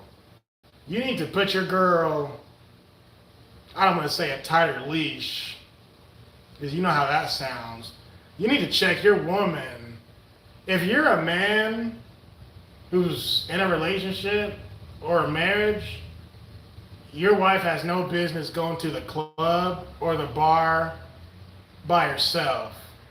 Even if it's with her female friend, I wouldn't recommend it, because you know how men are. And you know how these women are too. These women can be married this deep.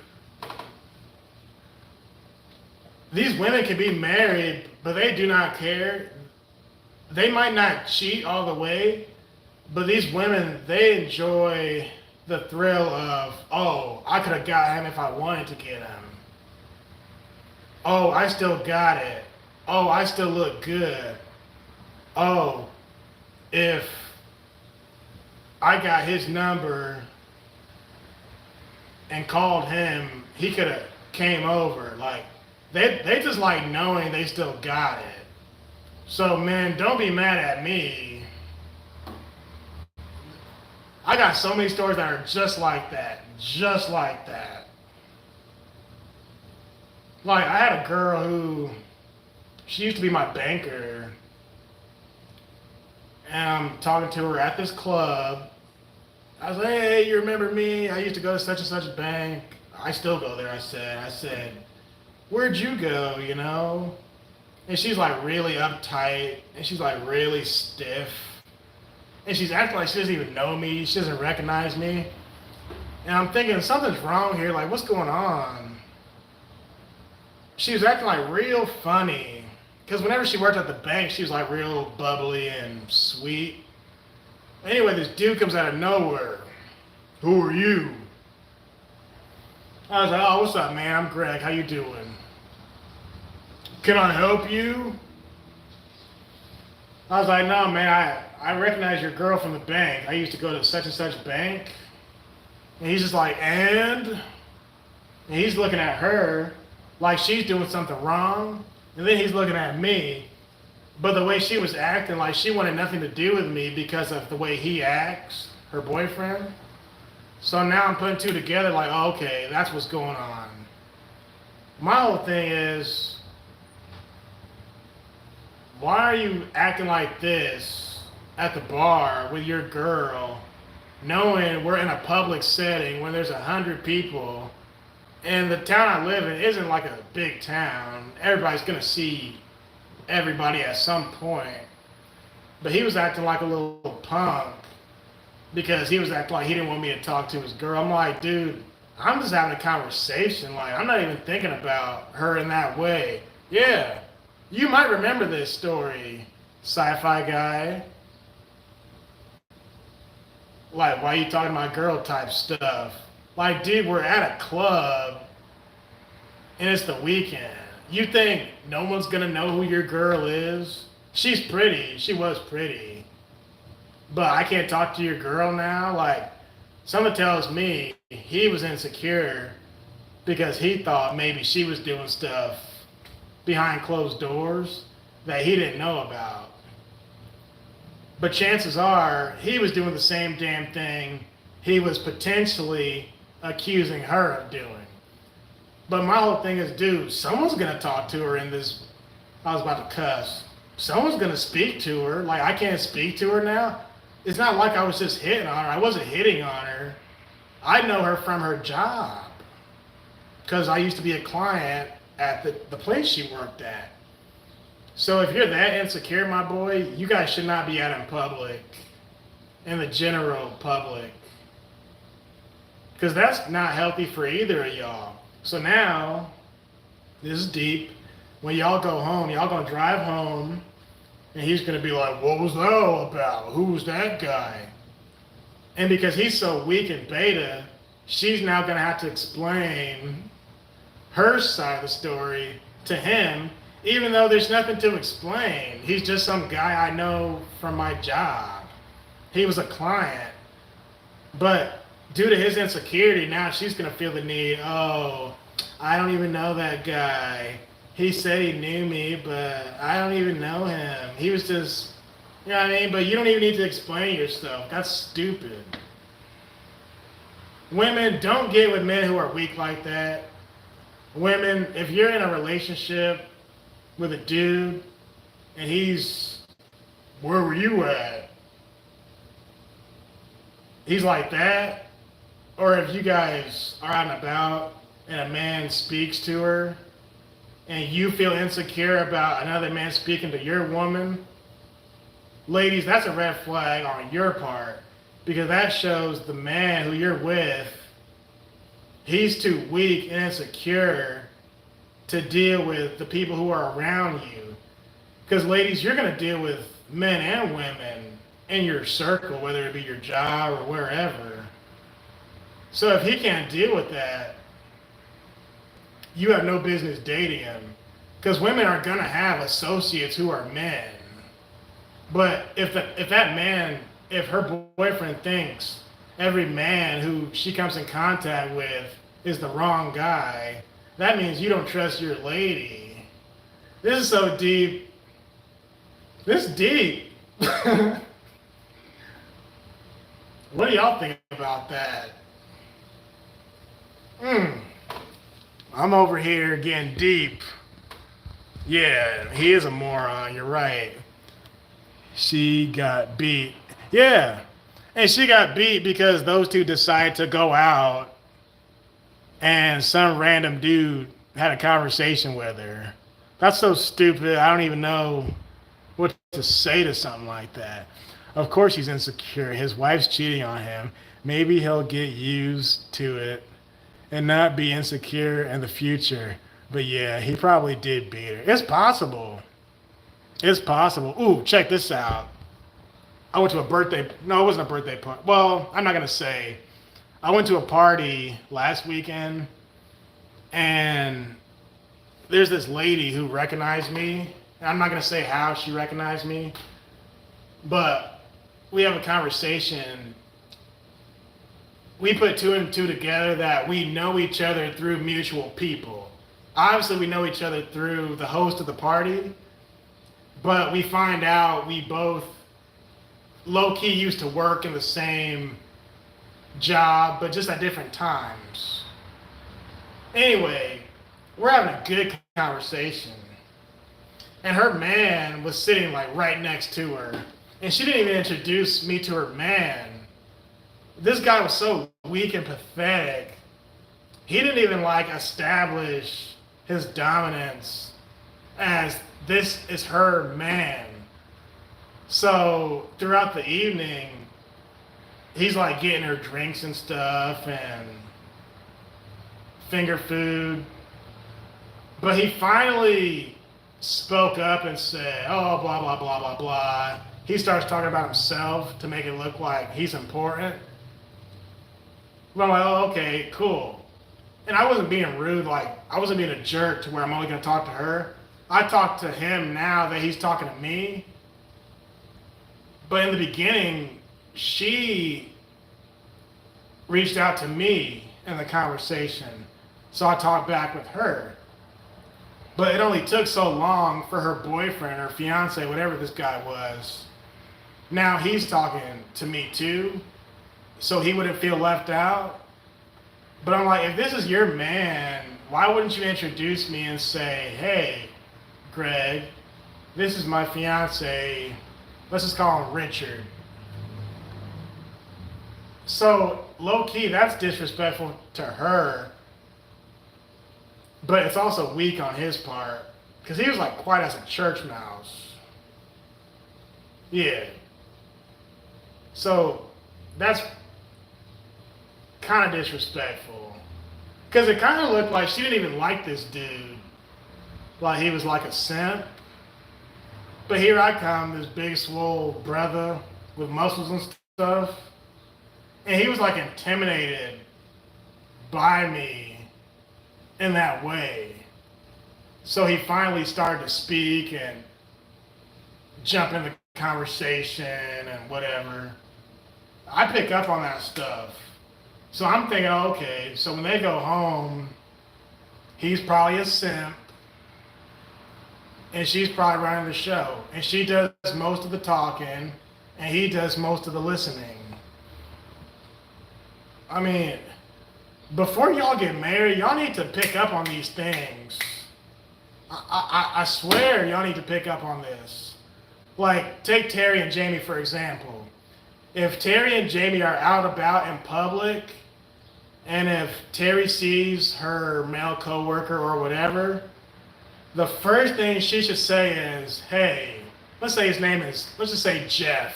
No, let's say Bob. Bob is common. Bob, hey Bob, remember me, it's Terry. Bob, this is my husband, Jamie. Jamie, this is Bob, we used to work together in, let's say, the HR department. I don't know what Terry does for a living. And then Jamie shakes Bob saying, oh, hey, how you doing? Oh, nice to meet you. That's how it should be. And then that's the part when Bob says, oh, Terry, she's a great gal. She's a great woman. We worked together for some years and blah, blah, blah, blah, blah. She's awesome. And then Jamie would say, oh, that's great, you know. it's good to see Terry gets along with her coworkers. You know how people talk in public, but Terry has no business saying, "Oh, hey, Bob, remember me? It's Terry. Oh, hey, Terry, how you been?" And they talk for 20 minutes, and Ethan Hawke is just sitting there looking crazy. No. And if Jamie has to clear his throat and go, that means he's a beta, because she should already know that she needs to introduce her husband to her quote-unquote male associates, whether they be work people or old high school buddies or whatever. See, relationships are weird. I was at the YMCA a few weeks ago, and I saw this girl who I went to school with, and we were like good friends. We were like this. We never dated, but we were just real cool. Like, that was my girl. We kind of had feelings for each other back then, but the stars didn't align. So I remember we decided to stay friends because she didn't want to mess up the friendship, which I get it. Fast forward, I see her at the YMCA not too long ago with her whole family. She's got 2 kids, and they're both really cute. She's got 2 kids, and her husband's with them. I said, "Oh, snap, what up?" So I try to shake his hand first. This dude does this to me. "Oh, I just washed my hands." I'm like, no, he said, "Oh, no, my hands are still wet," because he just washed them. He said, "My hands are still wet," so he didn't want to touch my dry hand. I'm thinking, bro, I'm about to go swimming. I don't care if your hand is wet. You can shake my hand. But that indicates he was almost like, I hate to say the word low key again, but he was almost like, I don't want to use the word intimidated by me, but it was like, oh, this is my wife. I'm her husband. I don't need to shake your hand. You're just some cat from high school. Like, you're in the past. You don't even matter anymore. So I'm going to just give you a fist bump. But I'm like, I'm thinking, oh, okay. So I gave him a little dap. And I'm like, oh, look at the kids. Look at you two. You're so cute. Last time I saw you, you were in the grocery store in the little shopping cart, and the baby was still in the womb. But the minute he didn't want to shake my hand, that was enough indication, okay, this dude doesn't really want me around because of me and his girl's past. But we never did anything. That's my whole thing. But this goes back to my other story. Some of these men are so insecure. It doesn't matter what your relationship was with that other woman. He just thinks the worst. So he doesn't want you anywhere near his damn wife or girlfriend, whatever they are now. They don't want you near them. And this goes for any man who is insecure. All insecure men, they don't want their wife around any man, period. Point blank. It's crazy. I hope y'all think about this stuff. And this isn't like I read a book and read these things. No. These are just personal stories that I pick up on all this crap. They say knowledge is a curse. Knowledge is poison. He probably he probably had a weak handshake.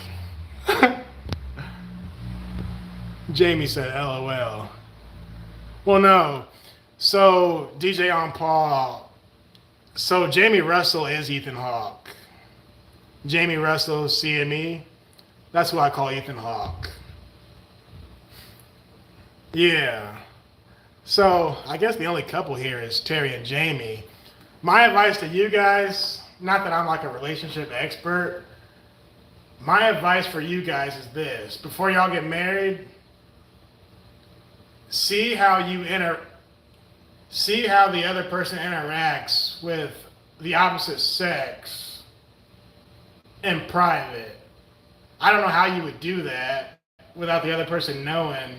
I'm not advocating you spy on each other, but make sure you're looking within yourself to see how you respond when she's talking to another man at church or at work or at the market or at the bank or wherever. Because if you feel insecure now, you're going to continue to feel insecure when you're married. So if that red flag is there today, don't get married yet. But make sure you're good with her, and Terry, make sure you're good with Ethan Hawke. Because Ethan Hawke is a decent looking guy himself. He's tall, got the good mustache. So make sure you don't feel a certain way because you're a painter for a living, right? It's your job to go to people's homes or people's businesses or wherever and do a job.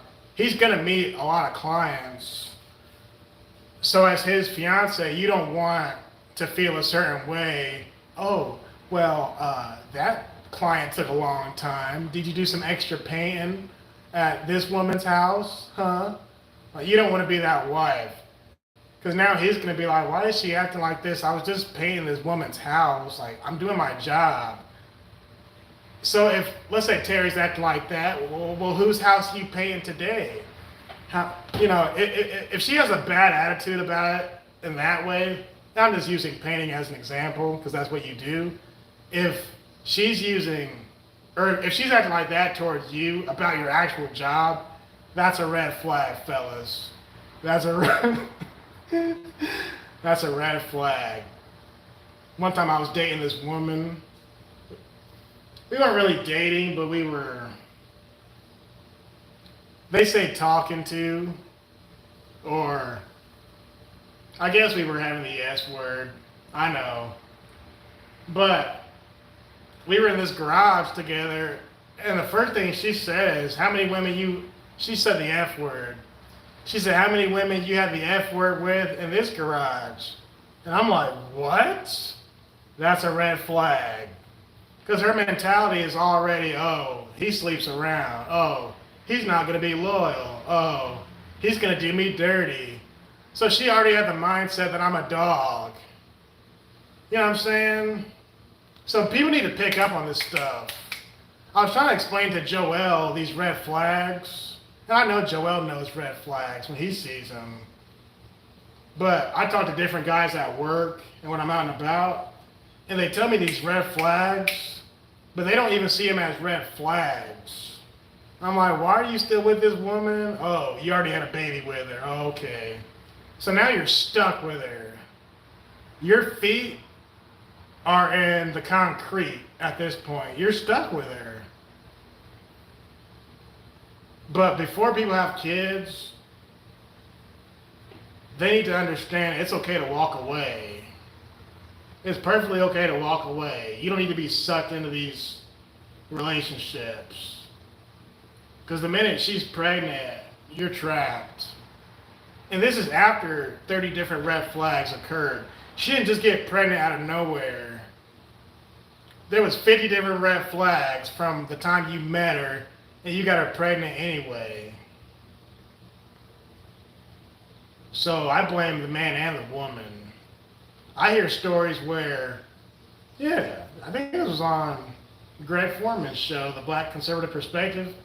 He was talking about this woman who was on food stamps and the system and EBT and WIC and all this stuff, government programs. This woman had like 9 kids by 9 different men. I'm like, but if a man sees she already has 7 or 8 kids by 7 or 8 men, why would you then want to be the 9th?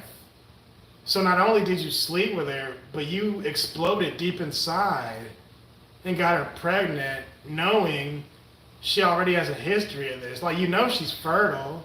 She got tons of kids as it is. Yeah, she's a welfare queen. Joel is a red flag. Oh, Golden Rule TV. What's up, my boy? So, and then the woman's surprised, well, how come none of these men are staying with me? They're just using you for the sex, and the woman's just using them to make the baby so the government can take care of them. So they're both using each other. It's crazy, man. Crazy. Golden Rule TV is here. All the good. Yeah, all the good people. Anyone know a blonde Christian country club kind of lady who wants 12 or more offspring? What are you talking about? What are you talking about? I'm not insecure. I'm the baddest bee Jamie ever going to pull. Okay. Which is actually not a bad mindset to have.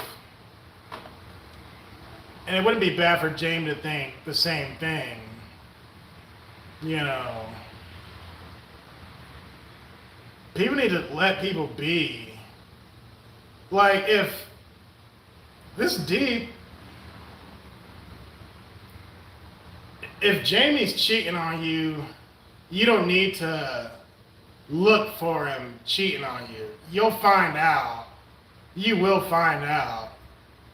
But you don't need to be like, where you been? Why did it take so long today to paint this woman's house? Let's say this, okay, let's get deep here. Let's say Jamie has a client who's like a supermodel, like just beautiful, stone cold beautiful. And he spends like 3 weeks painting that house. If he's cheating, you'll know. But you don't need to go looking for it. You know what I'm saying? That goes for any couple, any relationship. It'll be revealed to you. Yeah. And same thing goes for women. See, now you crying. You just said you're the baddest bee he'll ever get.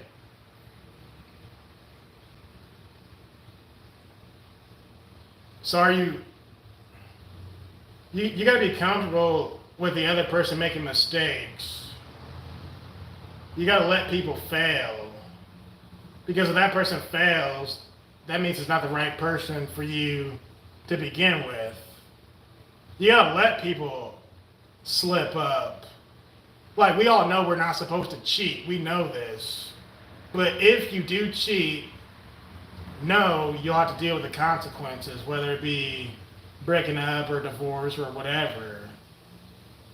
But you gotta trust, well, the Bible says don't trust anybody but God. I'm not saying you would cheat, Jamie. I'm just using you guys as an example because you're a couple. Because you're the two who everybody here knows. I could say Jack and Jill, and it's the same thing. But yeah. So Jamie just said he would never cheat, right? That's all Terry needs to know. He would never do it. So she doesn't need to say, oh, you took a long time. Or you. A big thing is when women say, how come you didn't answer the phone? You don't answer my phone calls. Just because I work with my hands are all dirty. I can't touch my phone when I'm doing my job. You know, that's a red flag when a woman says, how come you didn't answer my call? It's even more of a red flag when she says, how come you didn't answer my call, than when a man doesn't answer the call. You know his job. You know he's busy. Like, when I'm at work, I don't even hear my phone half the time. Yeah, ugly people never cheat. That's a whole different topic, my boy. This is some deep stuff we're talking about here. And this isn't about cheating. This is about security versus insecurity. This is about trust. Knowing how to deal with each other when you're not with each other. You know. Like, there's couples who will frown upon the spouse going to the gym by himself. This man can't even go to the gym by himself. Because if a woman is overweight, she'll think he's going to the gym to look better so other women can get him, opposed to him just wanting to be in good shape. But she doesn't want to go to the gym, or she doesn't want to better herself in the same way he does. Whereas men, that's a red flag on your part. Because if you want to be healthy and your woman doesn't want to be healthy, that's on her. That's not on you, buddy. That's your life. That's your passion. If you want to lift weights, do it. You're not doing it for other people. You're doing it for yourself. But when women say, "Oh, he's trying to find somebody else," no, you're just insecure, my girl. Now there are some women who work out as well, but they can't get as fit and toned as him, whether it be genetics or simply because women have more body fat than men. She'll actually get frustrated by that. Well, you look all good and stuff, and I don't look good. I don't want you in the gym all the time. If a woman says that, or you don't spend enough time at home, man, you got to see these as red flags before you settle down with her. Because now she's saying she's clingy. Or you didn't text me good morning back. What about good morning? Yeah, you didn't text me good morning back. Even that could be a red flag. That means she thinks you're already talking to other women.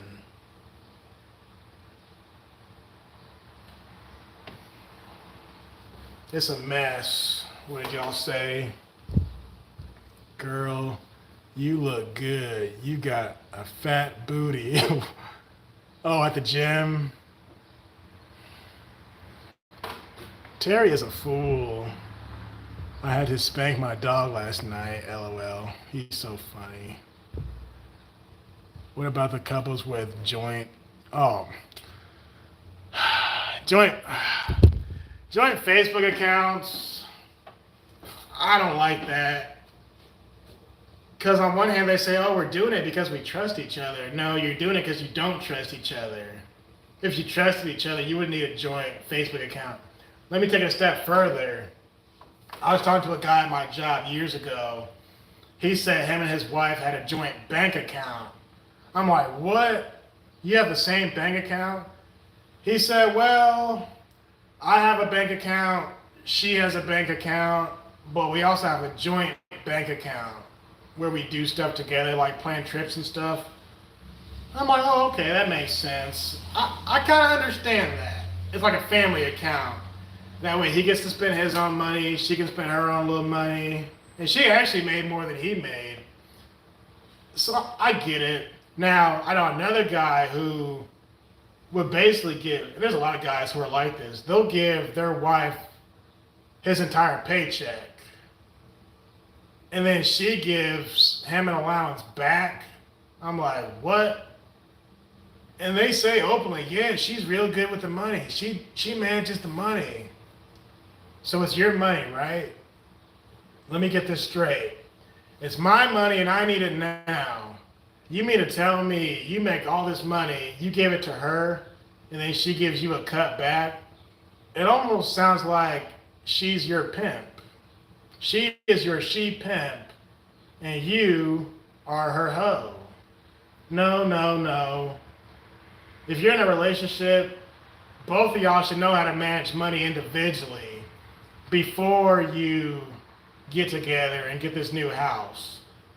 If you're financially stable and if she's financially stable, those are both green flags.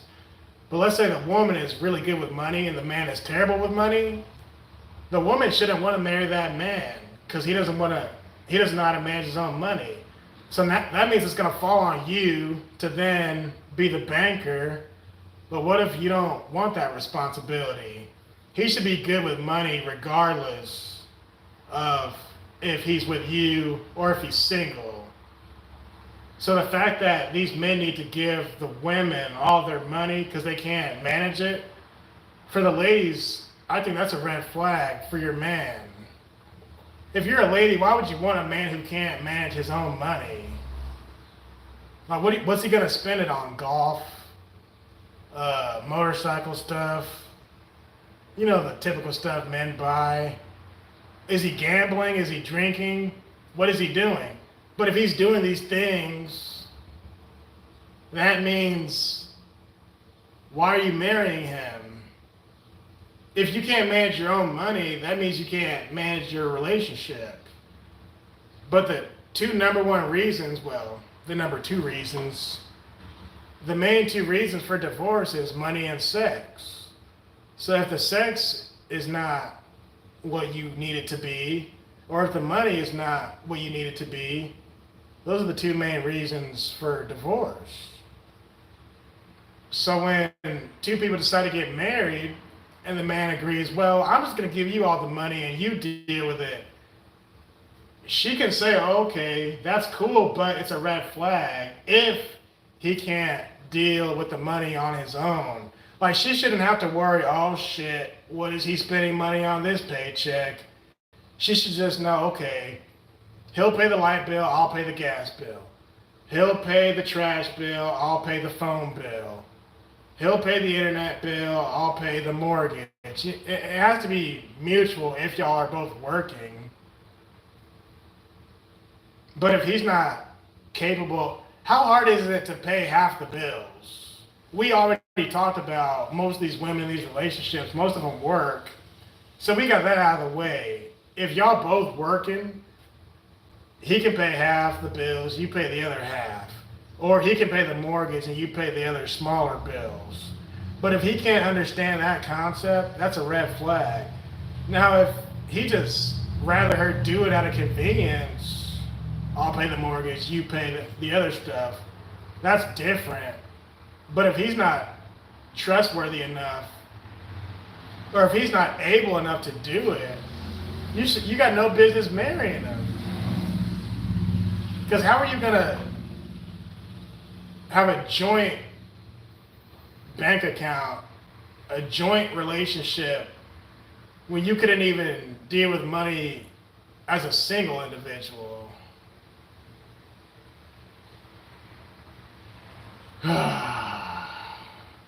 Terrible.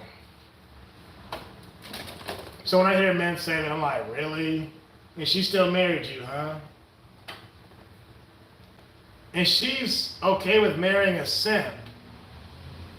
If a man tells a woman, I'm gonna give you all my money, every paycheck, I'll just give it to you and you handle it, that's a light bulb saying, oh, this guy's a simp. And she's okay with him being a simp. That's just more power and more control.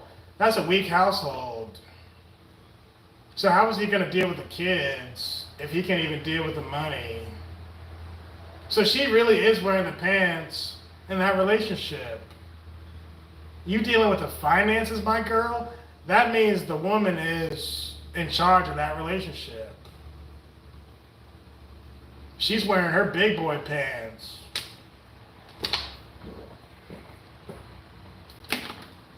But the men see it as, oh, well, it's convenient. I'd rather her do it. She's good at that stuff. Budgeting, she's good at that stuff.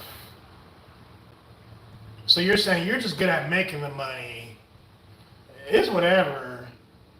That's how people run their relationships. If it works for them, I'm cool with it. If y'all like it, I love it. And these are 60-year-old men who are telling me this stuff. Oh yeah, I'll give her all the money. Okay. But it worked for the last 40 years, so they must be, what's up, Leon Chen? They must be doing something right if it's still working. But you gotta think, let's say this woman goes into a coma tomorrow, God forbid. You don't have a choice but to deal with the money now, my boy. You know what I'm saying? So both of them should be able to manage the money. As far as Facebook joint accounts, that's ridiculous. We all know Facebook is a cesspool. Facebook? You're gonna have a bunch of people on there hollering at both of y'all, both sides of the couples. If you're married, you don't even need a Facebook. Unless if you're communicating with like your extended family. Because as far as your coworkers goes, you're gonna email them. I'm not on Facebook, and I'm glad because I don't want my coworkers knowing what I'm doing outside of work. If you want to know what I'm doing, you ask me in person or you call me. Or check my YouTube page. But most of my coworkers don't even know about this channel because I don't want them to know.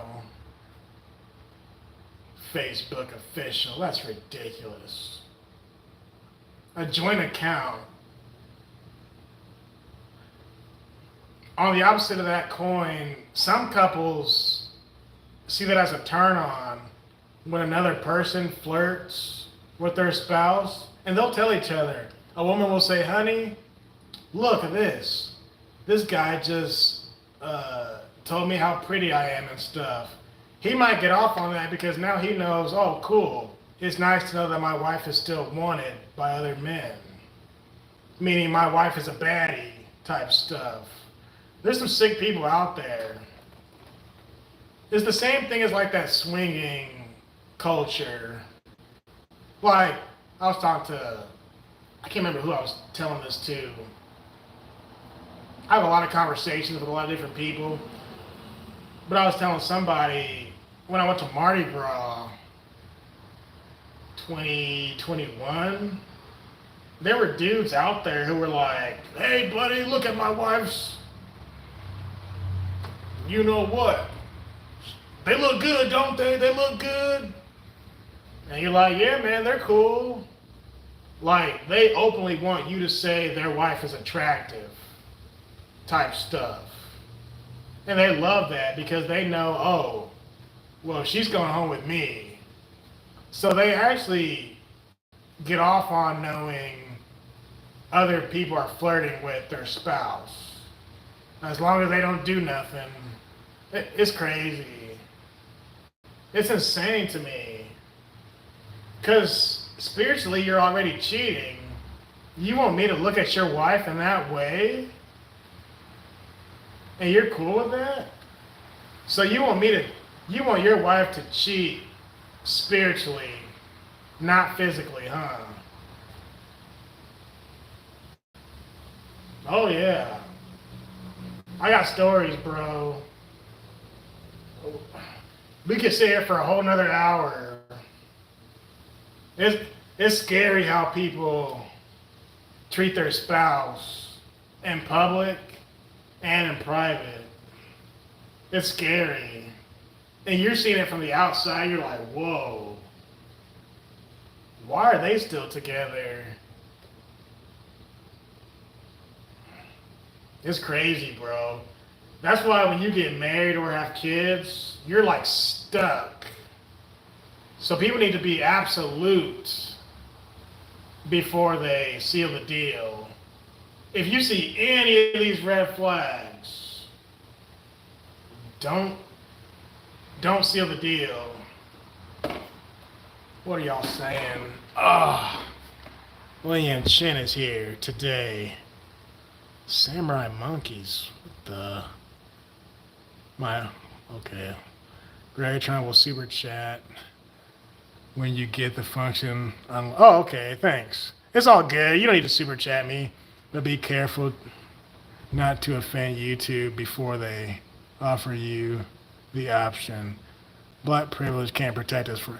I try to keep it somewhat vague. I try to keep it clean.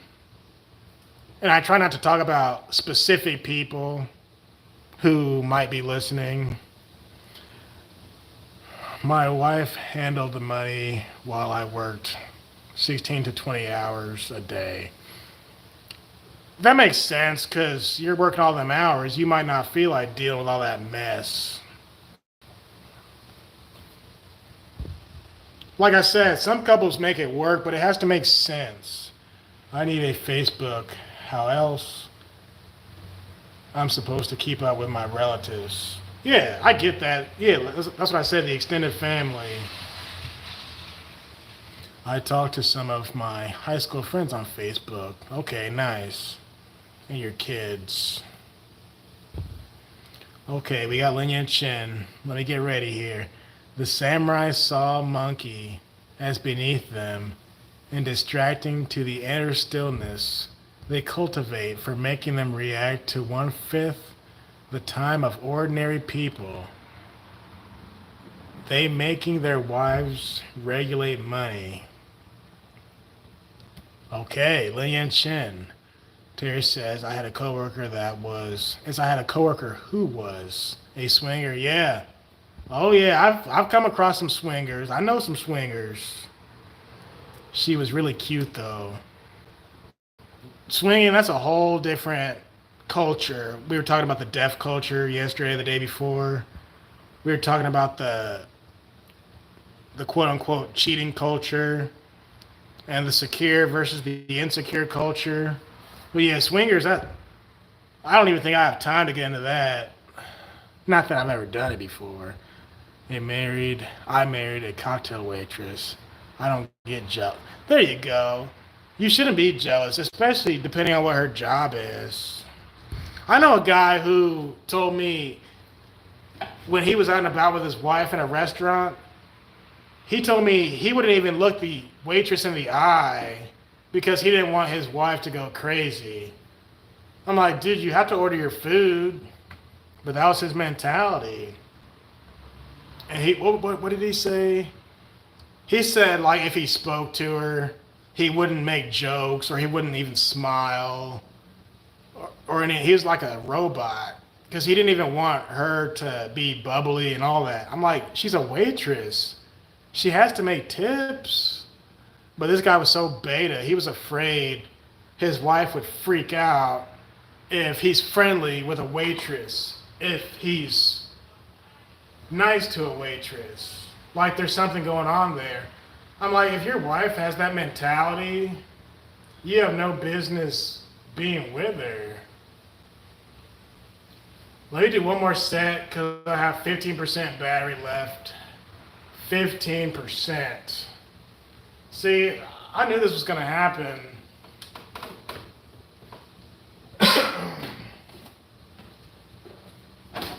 Oh.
That's some good work.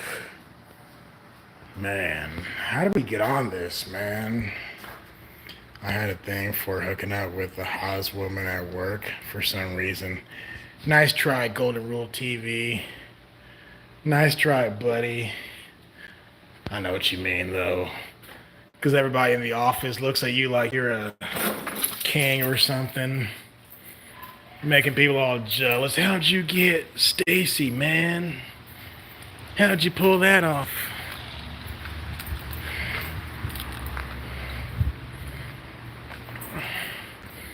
Turn these lights off real quick. My garage got new lights. Do you like them? I'm gonna take the bicycle out shortly. Yeah. Wow, we've been on for almost 3 hours. What the heck?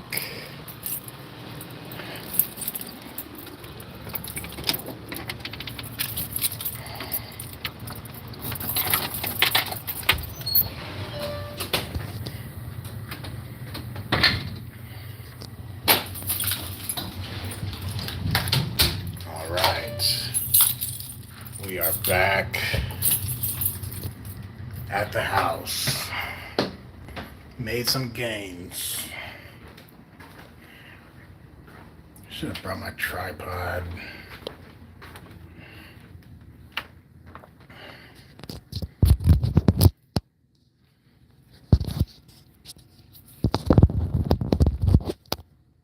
Okay. Okay, what did y'all say?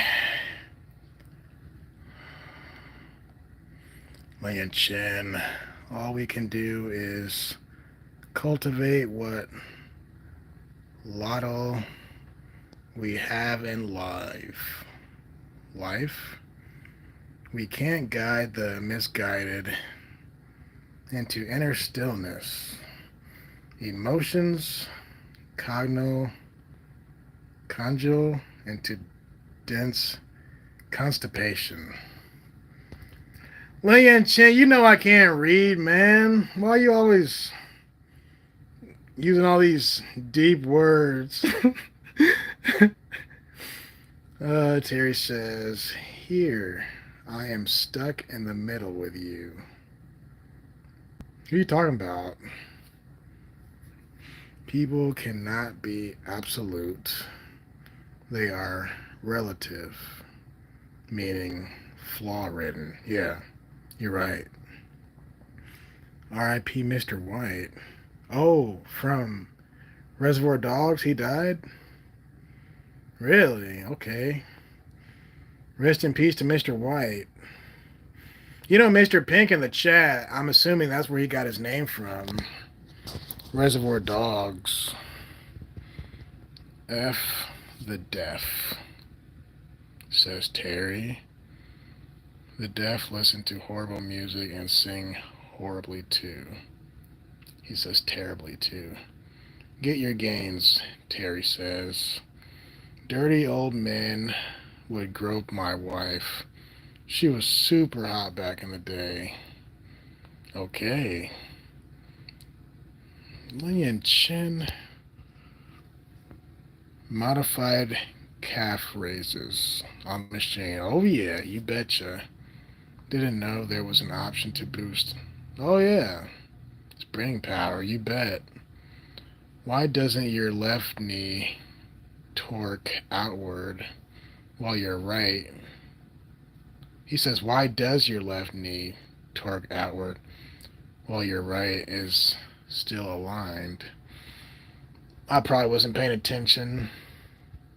That same torsion is okay when sprinting, but not so much when load bearing. The weight I went up to was 110, so I didn't go heavy. Golden Rule TV says the best thing was keeping it on the down low. Nobody even knew. You're talking about when people had a crush on your wife? Burning Bush. Daniel's here. My boy. Glory to Jesus Christ. It's Sunday. I know that's right. Lian Chen. Why isn't Lian Chen a mod? Let's change that. Everybody loves Lian Chen. Trying to make you a mod. There we go. Alright. Finish these up. Wow, a peaceful place to rest. No roommates or annoying neighbors. Yeah, I keep it pretty peaceful at this house. No tenants. My poor dog is pitiful. I have some kids next door, but they're not noisy or disturbing.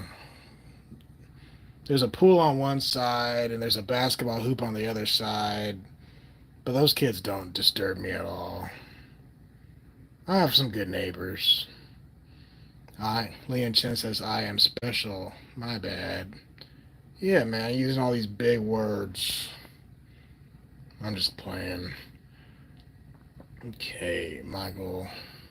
Sad son kicked the bucket. Who was that again? Don't mind me or I won't super chat. Oh, you don't want to be modded? Well, I don't even have the super chat feature. I don't need any super chats, to be honest. I'm not here for that. I appreciate it though. I don't want YouTube to be a money thing for me. I just want to do it for fun. All right. Let me talk to y'all later. 3 hours. Gosh. Thanks for being here. Ling Yan Chen, Golden Rule TV, Terry, Jamie, DJ on Paul. I think D Rhino was here. Daniel's here. Who else? All the good people, as Terry would say. All the good people. What did she say? Let's do the Jamie. Give me the money.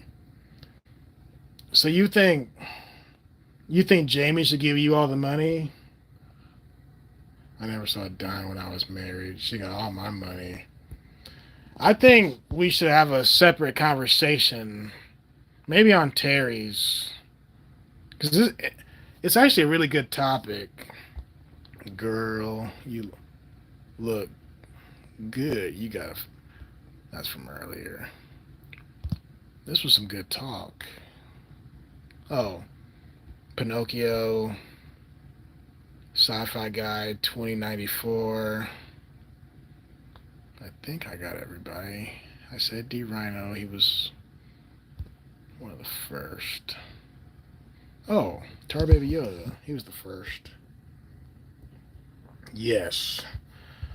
All right. Let me get up out of here and get on my bicycle. Unfortunately, I have to work in the morning. Yeah, this 3-day weekend is coming to an end. Greg, you got a booger? Oh, nice try. Yeah, Pinocchio, I'll see y'all later. Lee and Chin, DJ on Paul. I better not have a booger in my nose. Alright, let me get out of here. Peace! Check out my video I released this morning. It's pretty good. Hey, that black fist, that's the black power fist. That's the communist fist, guys. That's how Hake talks. Alright, peace.